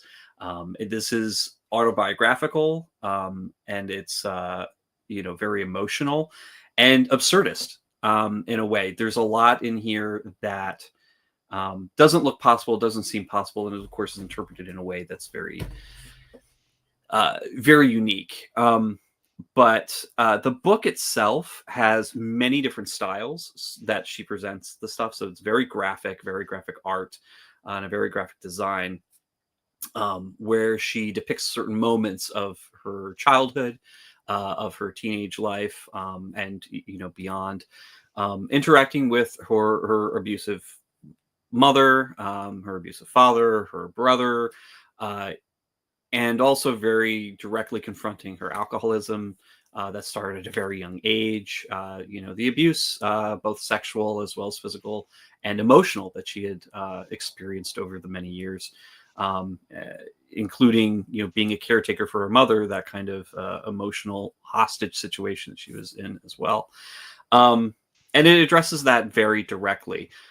Conclusions and resolutions, you don't see that here. I mean, this is a work in progress. This is a very visceral, internal, series of memories and thoughts and feelings on the page. And interestingly enough, she also breaks that up with things that could be a little bit funny and a little bit kind of like weird and wacky, like the little Kayla paper dolls. She has one for her mother as well, as an old woman, that's very disturbing, but also kind of kooky. There's a lot of advertisements that she puts in here, like old style advertisements that you would see in like a women's magazine, in the 50s or in the 40s, that address all sorts of things like eating disorders and alcoholism and abuse and, self-deprecation and depression and all these things that are kind of presented in an almost funny way. And so you can laugh at it, but at the same time, you also, can understand this is a very raw presentation of one's emotional state and one's mental state on the page. Gorgeous book. Really, really beautiful book. There's some things like I can't really show because they are a little bit too disturbing. So, keep that in mind. To go into this with a very serious mindset, and also be prepared to sit with this for some time. But I'm absolutely overjoyed that I was able to read it and get a copy that I had actually pre-ordered last year. So it came in as soon as it was available. But it's a beautiful book, and really, kudos to her for being able to bring this out. Yeah, Steve, can I see that format? Because I know she's had a big variety in terms of formats that she's had. So this is the full book. Yeah, I mean, a lot of this has not been published before. So there's some that she has published before in different forms.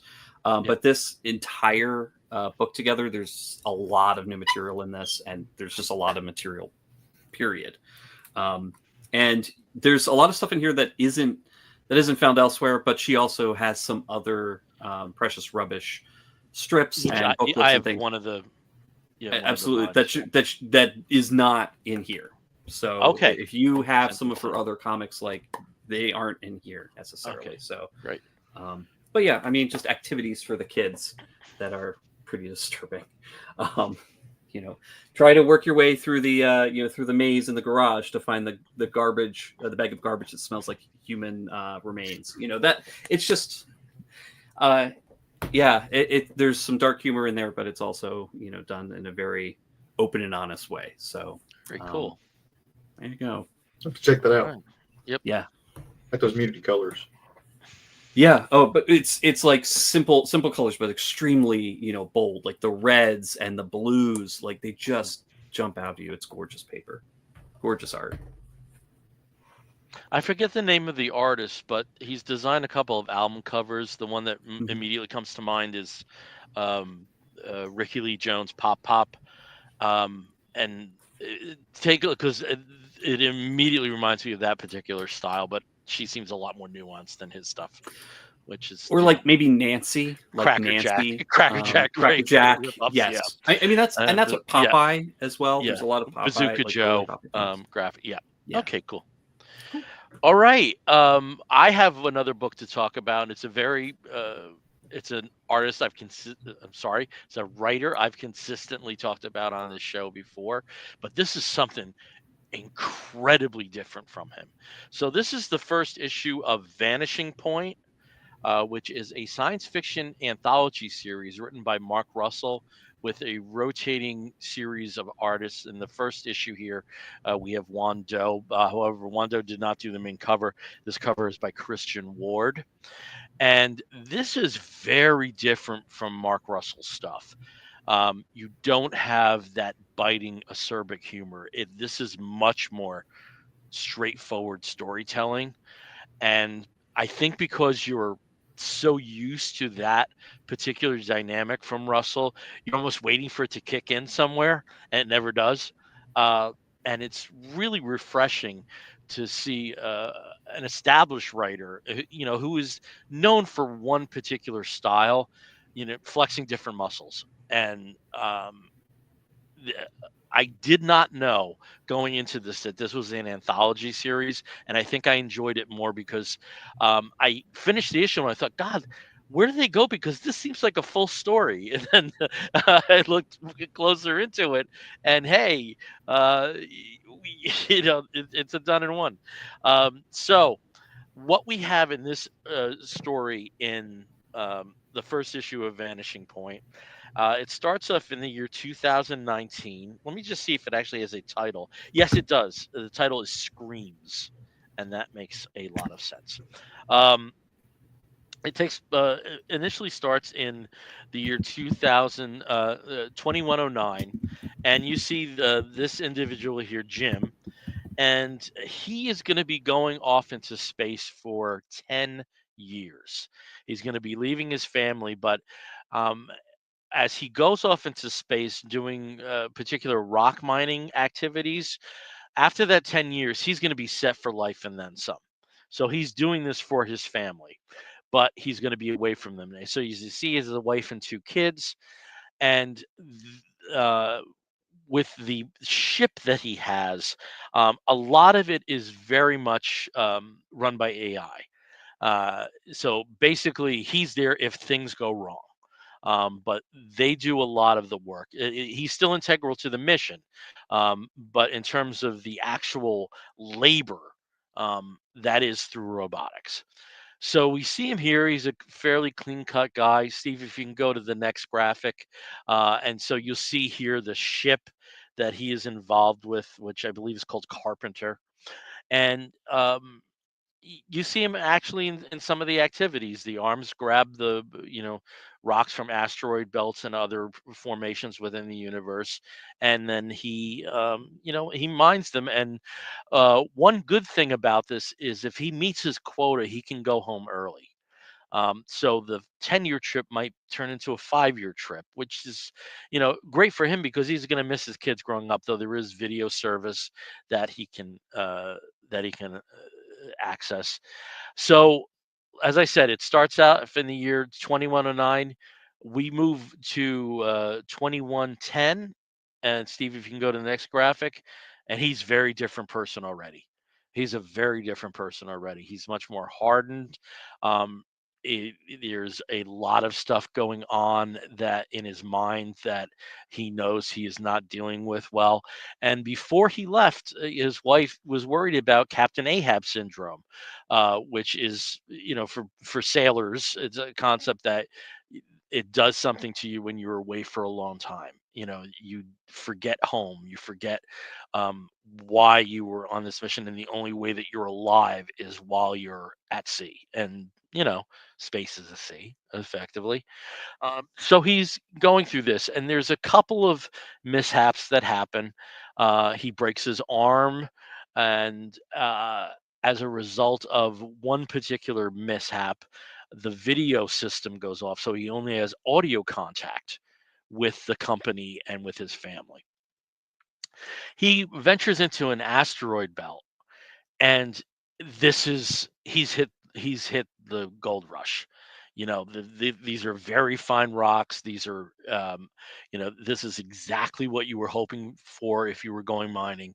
He's going to gather these together, but as he's gathering these things together, he's hearing screams, and he can't quite understand what's going on because this is just rock. He goes down to look, and he's just seeing rock. He's pulling them in, and the screams are getting louder the more and more consistently he's involved in this mining activity. There is there's a binary code that comes into the ship via radio communication, and the radio communication, once the system is able to read it, says, "Why are you killing us?" And he's concerned. It's weighing on him so heavily. He's just desperate to find what's going wrong. He does not see any sentient life in his activities, but he keeps going. And after a point, um, it's gotten to him, and he just can't hear this. He can't stand the screams anymore, which are filtered through the audio in the ship. So he's breaking the audio ship, the only contact he has with with back home, with the company that he's working for, and with his wife and family. He does that. He's gonna start the trip home, and the last page is a bit of a shocker. And This was a really, really, really excellent example of a storyteller that does something that you don't expect them to do. Because Mark Russell is one of my favorite writers. I basically read everything he does. This is completely different from anything else he's done.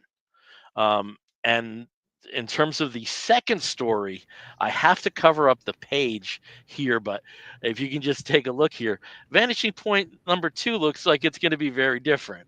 It looks like it's going to be a very twisted take on the Jetsons in a story called The Tomorrow Family. And just in terms of creators doing, flexing different muscles, can you guys figure out, without me showing this, who this artist is? I couldn't tell you. I would No, think somebody not like from here. This like is a Franco Robert, maybe, or This is Robert Hack. really. Yeah. So it looks like in the Never heard that covers they're name in a doing that minute. well. And also with the one thing I really have to commend here is Wando does pencils, inks, and colors. It's only lettering that he's farmed out, and the color scheme that are used here. Space is dark, but he's not afraid to use purple Yeah. as a base color, and it totally works. So really good first issue, and I'm in. Especially, even if we do have the standard acerbic Mark Russell wit, that this shows me, you know, there's other things this guy can do and do very, very well. So Yeah, when I yeah. think of Mark Russell, I don't necessarily think of cynical, but the way that you describe that, it seems like there's a lot of like cynicism being written into yeah, that. I mean, I think that's why I was using acerbic, because Yeah, um, I think cynicism sometimes denotes, an attack sure. on your main characters, and I've never felt he does that. Hmm. Um, uh, I don't know what the actual like textbook definition of cynicism is, but it seems that I always bring up the Waiting for Guffman analogy, because out of the Christopher Guest movies, Waiting for Guffman is actually my least favorite, because that's the one I feel where they're actually making fun of the people being depicted, where the others, it might be a twisted celebration, but they're celebrating them more in Best in Show and the other films. So what I think with his general style is he falls in love with the characters, and he just has them operate, in their most sarcastic, and Sure. most what's a good transgressive way that he can. So Yeah. yeah. I don't know if you guys can hear it, but the cats have decided that they want to talk in the background. Oh. Aster especially, he's running around yelling at Well, Zinnia. I think his favorite work of Mark Russell's is Second Coming, and he just has Yeah, that's I what I believe heard. so. He wanted to make sure that he got that in. Yeah. Minerva's is definitely Minerva's a Flintstone girl. Yeah. So. Yeah. She did not hear it, but she looked up. She's sleeping on like she can't hear it. It's all in my ears. My girl. All right. We've got a few minutes left, so we're going to start entering our final segments of the show. And the first of the final segments is where we show off our Geek Gets, things that we've gotten over the past 2 weeks that are somewhat geeky in format and outlook. And we show them off. It's a little bit of show and tell. So, Steve, why don't you start us off if you have something? So I do have something, and it is something that I kickstarted. And speaking of European artists, he is a Spanish artist, Polero, who is known for focusing on a certain aspect of the gay community that we love so much, the bear community, the big, beefy, big-bellied, etc. Image of man. And he put out a Kickstarter recently called The Big Book of Polero. Most of this I cannot show because it would get us booted. But it is gorgeous. It's fun. There's a playful nature to his art, and also very erotic at the same time. It's very, cartoony, but also very, very smutty. But it came with a whole bunch of really great things. So it came with a calendar, it came with several stickers that I can't show you. It came with a fake comic book cover, which was really fun, and several bookmarks, all sorts of great things, and a poster, because he is going to be exhibiting his art in an art museum in Spain, in Barcelona, I believe, this summer. So that's going to be available, the art of Polero there. So if you were in Barcelona this summer, go check it out. But the Big Book of Polero, I'm sure this is something that can be found outside of Kickstarter, but I'm happy that I helped back it to get it, because it is awesome. All right. Cool. Over to Caleb. Caleb, what do you have in terms of Geek Gets? So I also have a book for my Geek Get, and I got a book in this week that I was super excited about, because it's going to be something different, and it's kind of encyclopedic, and I'm on like a history real life kick. And also, I don't know if you remember, a few years ago, there was a book called Flapper Queens that came out that was all about these depictions of like 1920s women drawn by women, the stuff like that. So I've gotten very into I love those books. Well, this came out this week. It is I don't know what you call it, part comic, part encyclopedia, part biography, just part just memoir. I don't know, but it's called Tell Me the Story Where the Bad Girl Wins. It's about the life and art of Barbara Sherman. It's written by Caitlin McGurk, but Barbara Sherman was a cartoonist who had a lot of work published in the New Yorker, which is about all I know about her at this point. Again, I really loved learning about who drew these images that we saw and who were in these, kind of some of the names that weren't widely known. And so I picked this up on a whim, and I have not read it yet, but that's my Geek Get. I'm really excited about that. And she's chunky, right? She's a thick book. And so I'm ready to get into this, but I don't know if you can, over on my shelf, I've got like this 2-volume tome of New Yorker cartoons. flipped through one the other day. There's stuff by her in those, so really excited to see it. And then, just Bill, you mentioned earlier the importance of style, the importance of understanding fashion in comics and stuff like that, especially about with the X-Men and stuff like that. That's really all this is, right? This is an illustrative depiction of the fashion of a particular time, as told in the New Yorker. So you get a lot of like social commentary with it as well. But stoked to finally at some point gonna read into this. And like I said, it's texty. This is not so there's some reading to be done. But go check this out if you're looking for historical fiction. Very cool. Okay, we're entering the summer of Superman, and that's where my head is at. So I'm not going to go that crazy in terms of the toys. I've already pre-ordered the entire Superpowers line.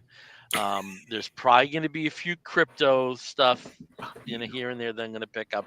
But as of right now, and you can play this as Exhibit A when I go bankrupt before the summer's over.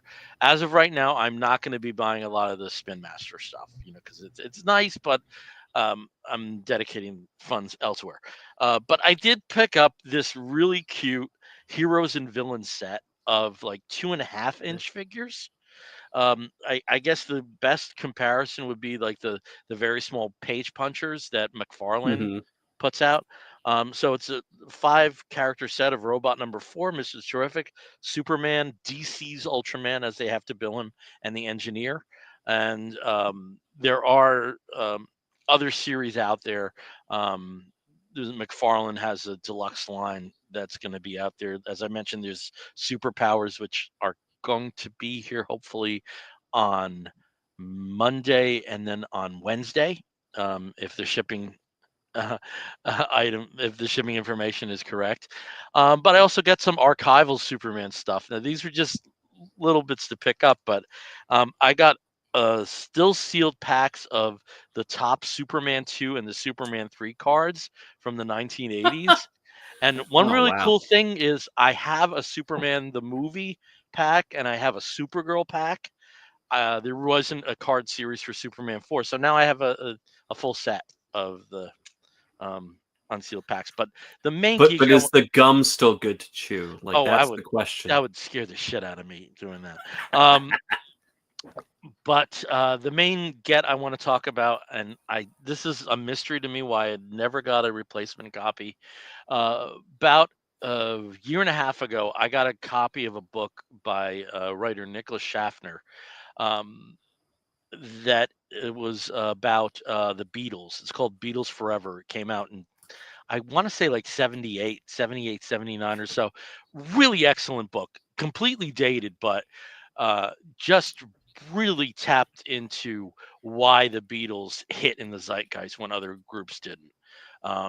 And so I got that from my friend Glenn Pavan, who was in KCDC.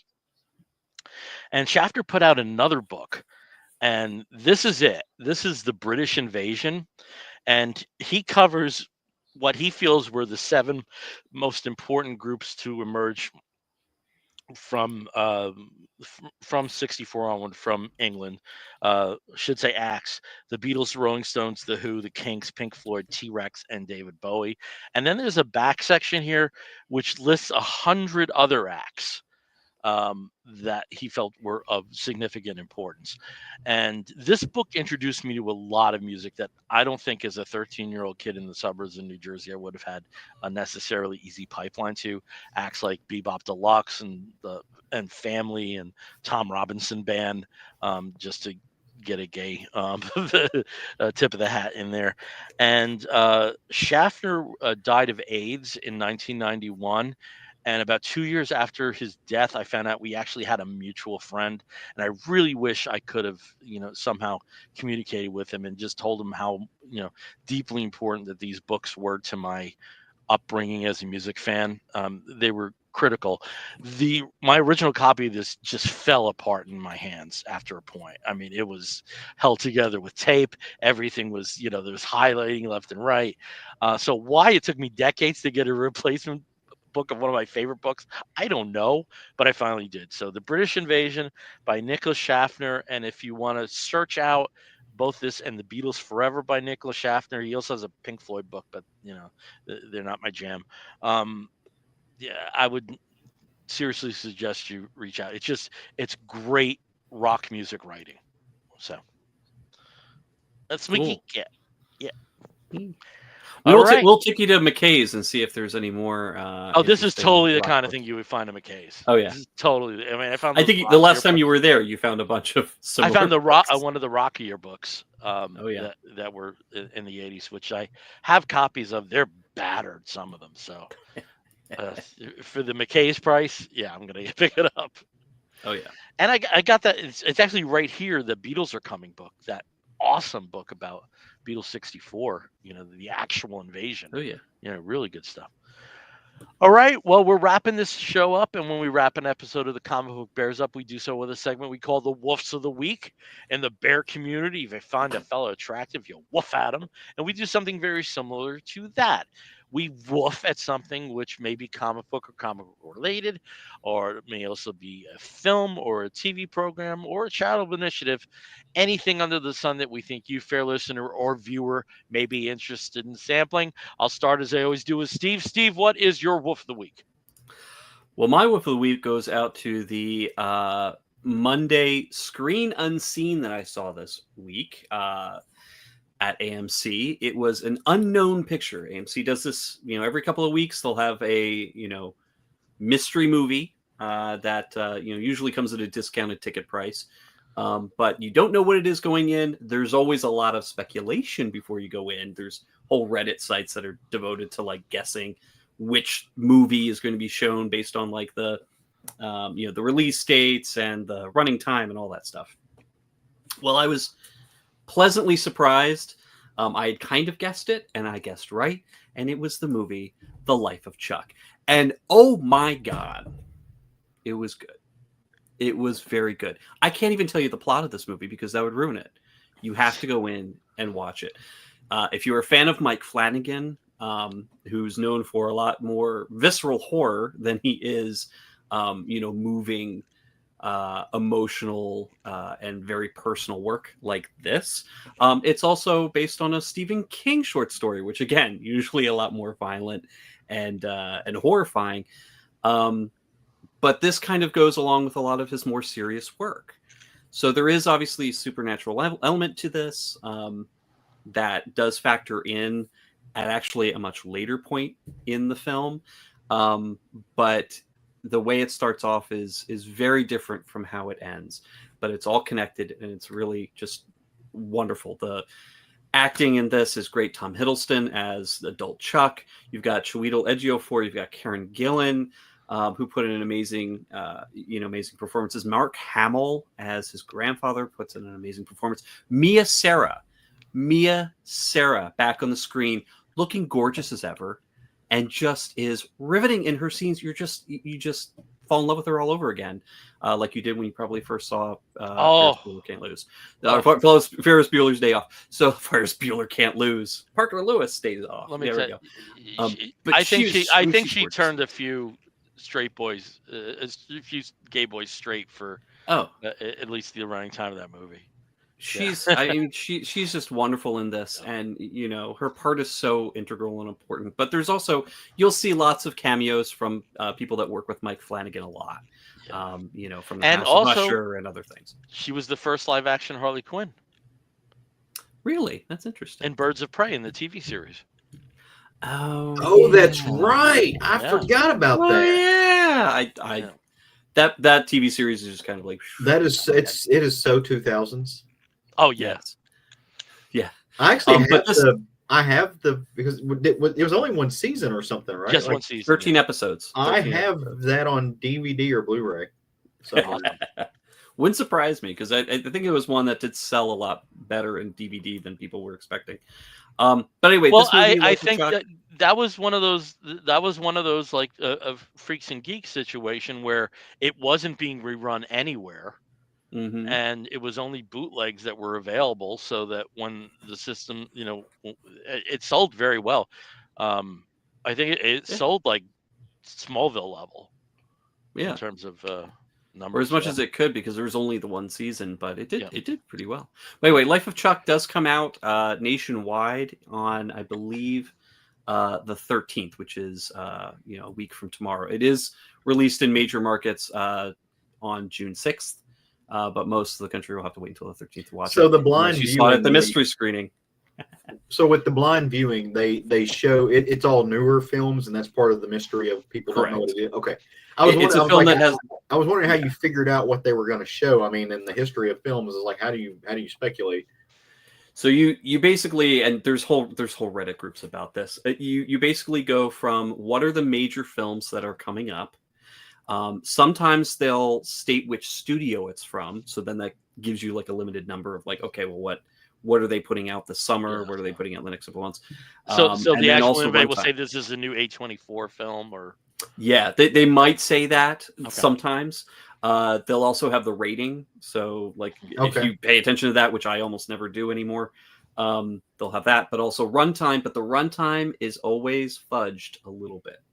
So it's between 7 or 20 minutes different from the actual runtime of the movie. So it kind of gives you a little bit of a wiggle room to kind of figure out, well, it could be any number of these 5 or these 10. But yeah, it's pretty good. And then they have like a sister version of this Screen Unseen called Scream Unseen, at least at AMC, where it's a horror movie that's coming up. And a couple weeks ago I saw Bring Her Back before it was released, and oh boy, it was good, but never watch again. All right, over to Caleb. Chuck, I'll be watching. Yep. I'll be watching over and over again because it's all right. Over to Caleb. Caleb, what is your Wolf of the Week? So my Wolf of the Week goes out to a documentary that's currently in production, and I'm excited about this. Can't wait to see it. And it comes from our good friend, collectively ours, Zach Crucy. For those of you who know the documentary, or for those of you who know Zach, Zach wrote in my opinion, one of the most important books about Steve Ditko in the last 10 years, has dedicated his whole life to knowing this. Well, he ended up teaming up with some people, by the way, has some stuff happening. I'm not sure what's public and what's not because we talk. So I'm not going to say, but what is going to come out and what I know I can talk about is this documentary that Zach is both writing and producing and just making, directing. And that's a documentary about Steve Ditko. And Zach has had full access to the Ditko archives. If you know Zach, he works very closely with Steve Ditko's living brother to get a full picture of this. Like Zach has insights to this man and his life that I don't like. If you are dedicating your life to studying somebody, Zach is doing it the right way. He knows so many people who knew him personally, closely. Like he is able to get an inside feel about the thoughts and the psychology and the inner being of who Steve Ditko was without actually having Steve Ditko there. And so I cannot wait to see this. I think it is going to really change the way that history thinks about Steve Ditko, or hopefully put it on a bigger scale. And again, if you haven't read Zach's book, Mysterious Travelers, you need to go do that. It is an amazing book. I say that as somebody who really likes reading scholarship type stuff, which it very much is. Lots of footnotes to this, but cannot wait to see this. Like I said, I know it's being handled with love. This is quite literally an act of love being produced into film, and I cannot wait to see it. I'm very excited for my friend. Our friend. Awesome. Our friend. I'm very excited for our friend. Friend of the show. You know him before I did. I know that. Stop it. I'm very excited for my friend. I'm very excited for our friend. I'm in that book, for God's sake. I get credited in that book, so shut up. I don't know if I'll tell you about something later with some of this stuff that's pretty cool. I got to do something pretty cool. I just want to make sure, isn't it his nephew that he's working with? Well, it was. So he is working with his nephew, but I mean, he is. I know the brother is still alive, but I thought the nephew was the one that was kind of managing. No, so Zach spends a lot of time with the brother. Okay, cool. And the brother will be so there's actually, if you go to ditko.net, there's actually some footage from the film, and you'll see Zach interviewing Steve Ditko's brother, and he says, you know, who was Steve Ditko? Is he the creator of Spider-Man? Well, to me, he's my brother. You know, so he's spending a lot of time there. So I can't wait to see it. Go to ditko.net, see what the cool stuff they're doing. This is exciting. Like, this is cool. Yeah. Well, I'm going to stay on the documentary track in terms of my Wolf of the Week. And my Wolf of the Week goes out to the current documentary on HBO Max. Sorry. Yes, I said it right. HBO Max, right? Yes, it is HBO Max again. Okay, great. And that is the documentary Pee-wee as Himself. And it's a 2-part documentary. It began airing on May 23rd. I've already watched this in its entirety twice. 2 2-hour episodes, and it's directed by Matt Wolf, who directed a fantastic documentary called Recorder about Marilyn Stokes, who just taped hours and hours and hours, thousands of hours of television, and now her videotapes are in museums, and they may be the only record of local news and some other things that have happened. Great documentary that aired as, I think, part of American Experience. So I was excited given the name attached to this. But with Pee-wee as himself, as many people know, Paul Reubens, who played Pee-wee Herman, died in July of 2023. Various causes: respiratory failure, leukemia, metastatic lung cancer, a bunch of things that were all working against him. And he kept the cancer diagnosis quiet for 6 years. He didn't tell anybody except for 2 people he was very close with. And for the documentary, he sat down for 40 hours of interviews. And, you know, especially during Pride Month, I think this is a very important movie to watch, because he was someone who was in college, actually very out, very often in drag. And then when his career started becoming taking precedence in his taking a much more advanced degree of precedence in his life, he went back in the closet and really didn't come out until, I think, the second arrest in the early 2000s, where these were just some things that had to have been addressed. But it goes through his career, you know, what led to the development of Pee-wee Herman, you know, a lot of the stories around Pee-wee's Playhouse, what happened to him subsequent to the arrest in Sarasota, Florida, where he was playing with himself, allegedly playing with himself, in a porno theater, and his, you know, how he basically continued working from that point. I mean, there were things I forgot. I totally forgot about the MTV award appearance. You know, heard any jokes? You know, I totally forgot about that. And just a lot of things I never knew before. Like, I mean, his dad was pretty fucking macho. That was like, I mean, it's Steve like pinged me like the next day, and it's like, Pee-wee's dad could get it. And I was like, yeah. Oh man, and you know, and just amazing backstories with you know, what he was engaged in doing. And you know, and reading also about, you know, the depression that Matt Wolf, you know, is still going through about this entire experience. I mean, it almost seems like there's a documentary there. You know, again, because he kept the cancer diagnosis so close, and this was, you know, a year before he died. I think that was the last bit of filming, though he stayed in touch with him, and there is some audio from that. But it really is from the horse's mouth, and I'm glad he told that story before he wasn't able to. And it's also sad, you know, with some of the other people involved, like Lynn Stewart, who are no longer with us as well. You know, had their opportunity to talk about their experiences as part of the Pee-wee Herman history. So Pee-wee as himself, it's currently streaming on HBO Max, and that's my Wolf of the Week. And I do have to recommend, if you watch this, I would recommend watching another documentary as a companion to that, and that is The World According to Allie Willis. Because they were friends.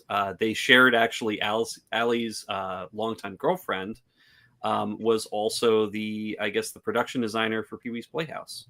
And that's kind of, you know, that was a connection for them. But and someone else who made justifications for staying in the closet. Oh, absolutely. Yeah. Someone else who, through her entire career was in the closet up until maybe about the last 10 years of her life as well. And she, before she came out. And that affects a lot of the relationships that she had over the years. And they moved in very similar circles and were friends. And also two Jewish Americans. Yeah, and two Jewish American people with very and nuances that go along with that particular life experience. And a very particular aesthetic, very particular, eclectic taste in things. They're both hoarders. Like, I mean, these two people were, they were two sides of the same coin. And what's interesting is that since the documentary has been released for, my Life as Pee-wee, there's been a lot of additional footage related to both documentaries that has come out. Some additional interviews, some additional sound bites, things like that. So I recommend looking for those as well. If you really like this documentary series, if you've seen World According to Allie Willis, definitely just even more insights of these two. And let me just also throw out another recommendation while we're at it there for Recorder, the Marion Stokes Project, about people who are not following the chosen path, and the magic that can happen that comes out of that sometimes. So, cool. And Steve Ditko. Let's throw him in there. It's the new Fab Four of people of the past. I don't know. Pee-wee, Allie, Marilyn, and the real League of Extraordinary People. And Terry Schiavo. And Terry Schiavo. And Jessica from the Well. Oh, now I'm going to be like Nick. All right. But like Caleb, look for that clip. What they say about. Oh yeah, no, I will. Yeah, it's on the. It's going to happen. What's dragging in the back of it? Oh my god! I don't know how. It must have taken them an hour to stop laughing. To be honest, it's just so good. All right. We're going to wrap this up. Again, we're the Comic Book Bears podcast. You can find us on most of the podcatching platforms, whether it be Spotify or Apple Podcasts. We're out on a majority of them. If you want to access us on the interwebs, we appear on most of the social media sites as Comic Book Bears. On Facebook, we are Comic Book Bears Podcast. If you want to write to us, please do so by sending an email to comicbookbears@gmail.com. If you joined us through Facebook Live, thank you. If you joined us through YouTube, thank you. If you're watching us later on YouTube, thank you. Please like and subscribe. And if you enjoyed what you were enjoying, experiencing, please leave a review that hopefully is a thumbs up. So we'll see what form we take 2 weeks from today. It'll be interesting, but we'll be back with you. Though one will have a kind of saddy face, and the other two will probably be frantic with the tech concerns. But we'll be back with you in 2 weeks. And until that time, I'm Bill Zanowitz. I'm Steve Morey. I'm Caleb Alexander McKenzie. If you're listening, you're going to hear a woof and an explosion. We'll be back in 2 weeks. Take care, everyone. Bye. Woof. Boom.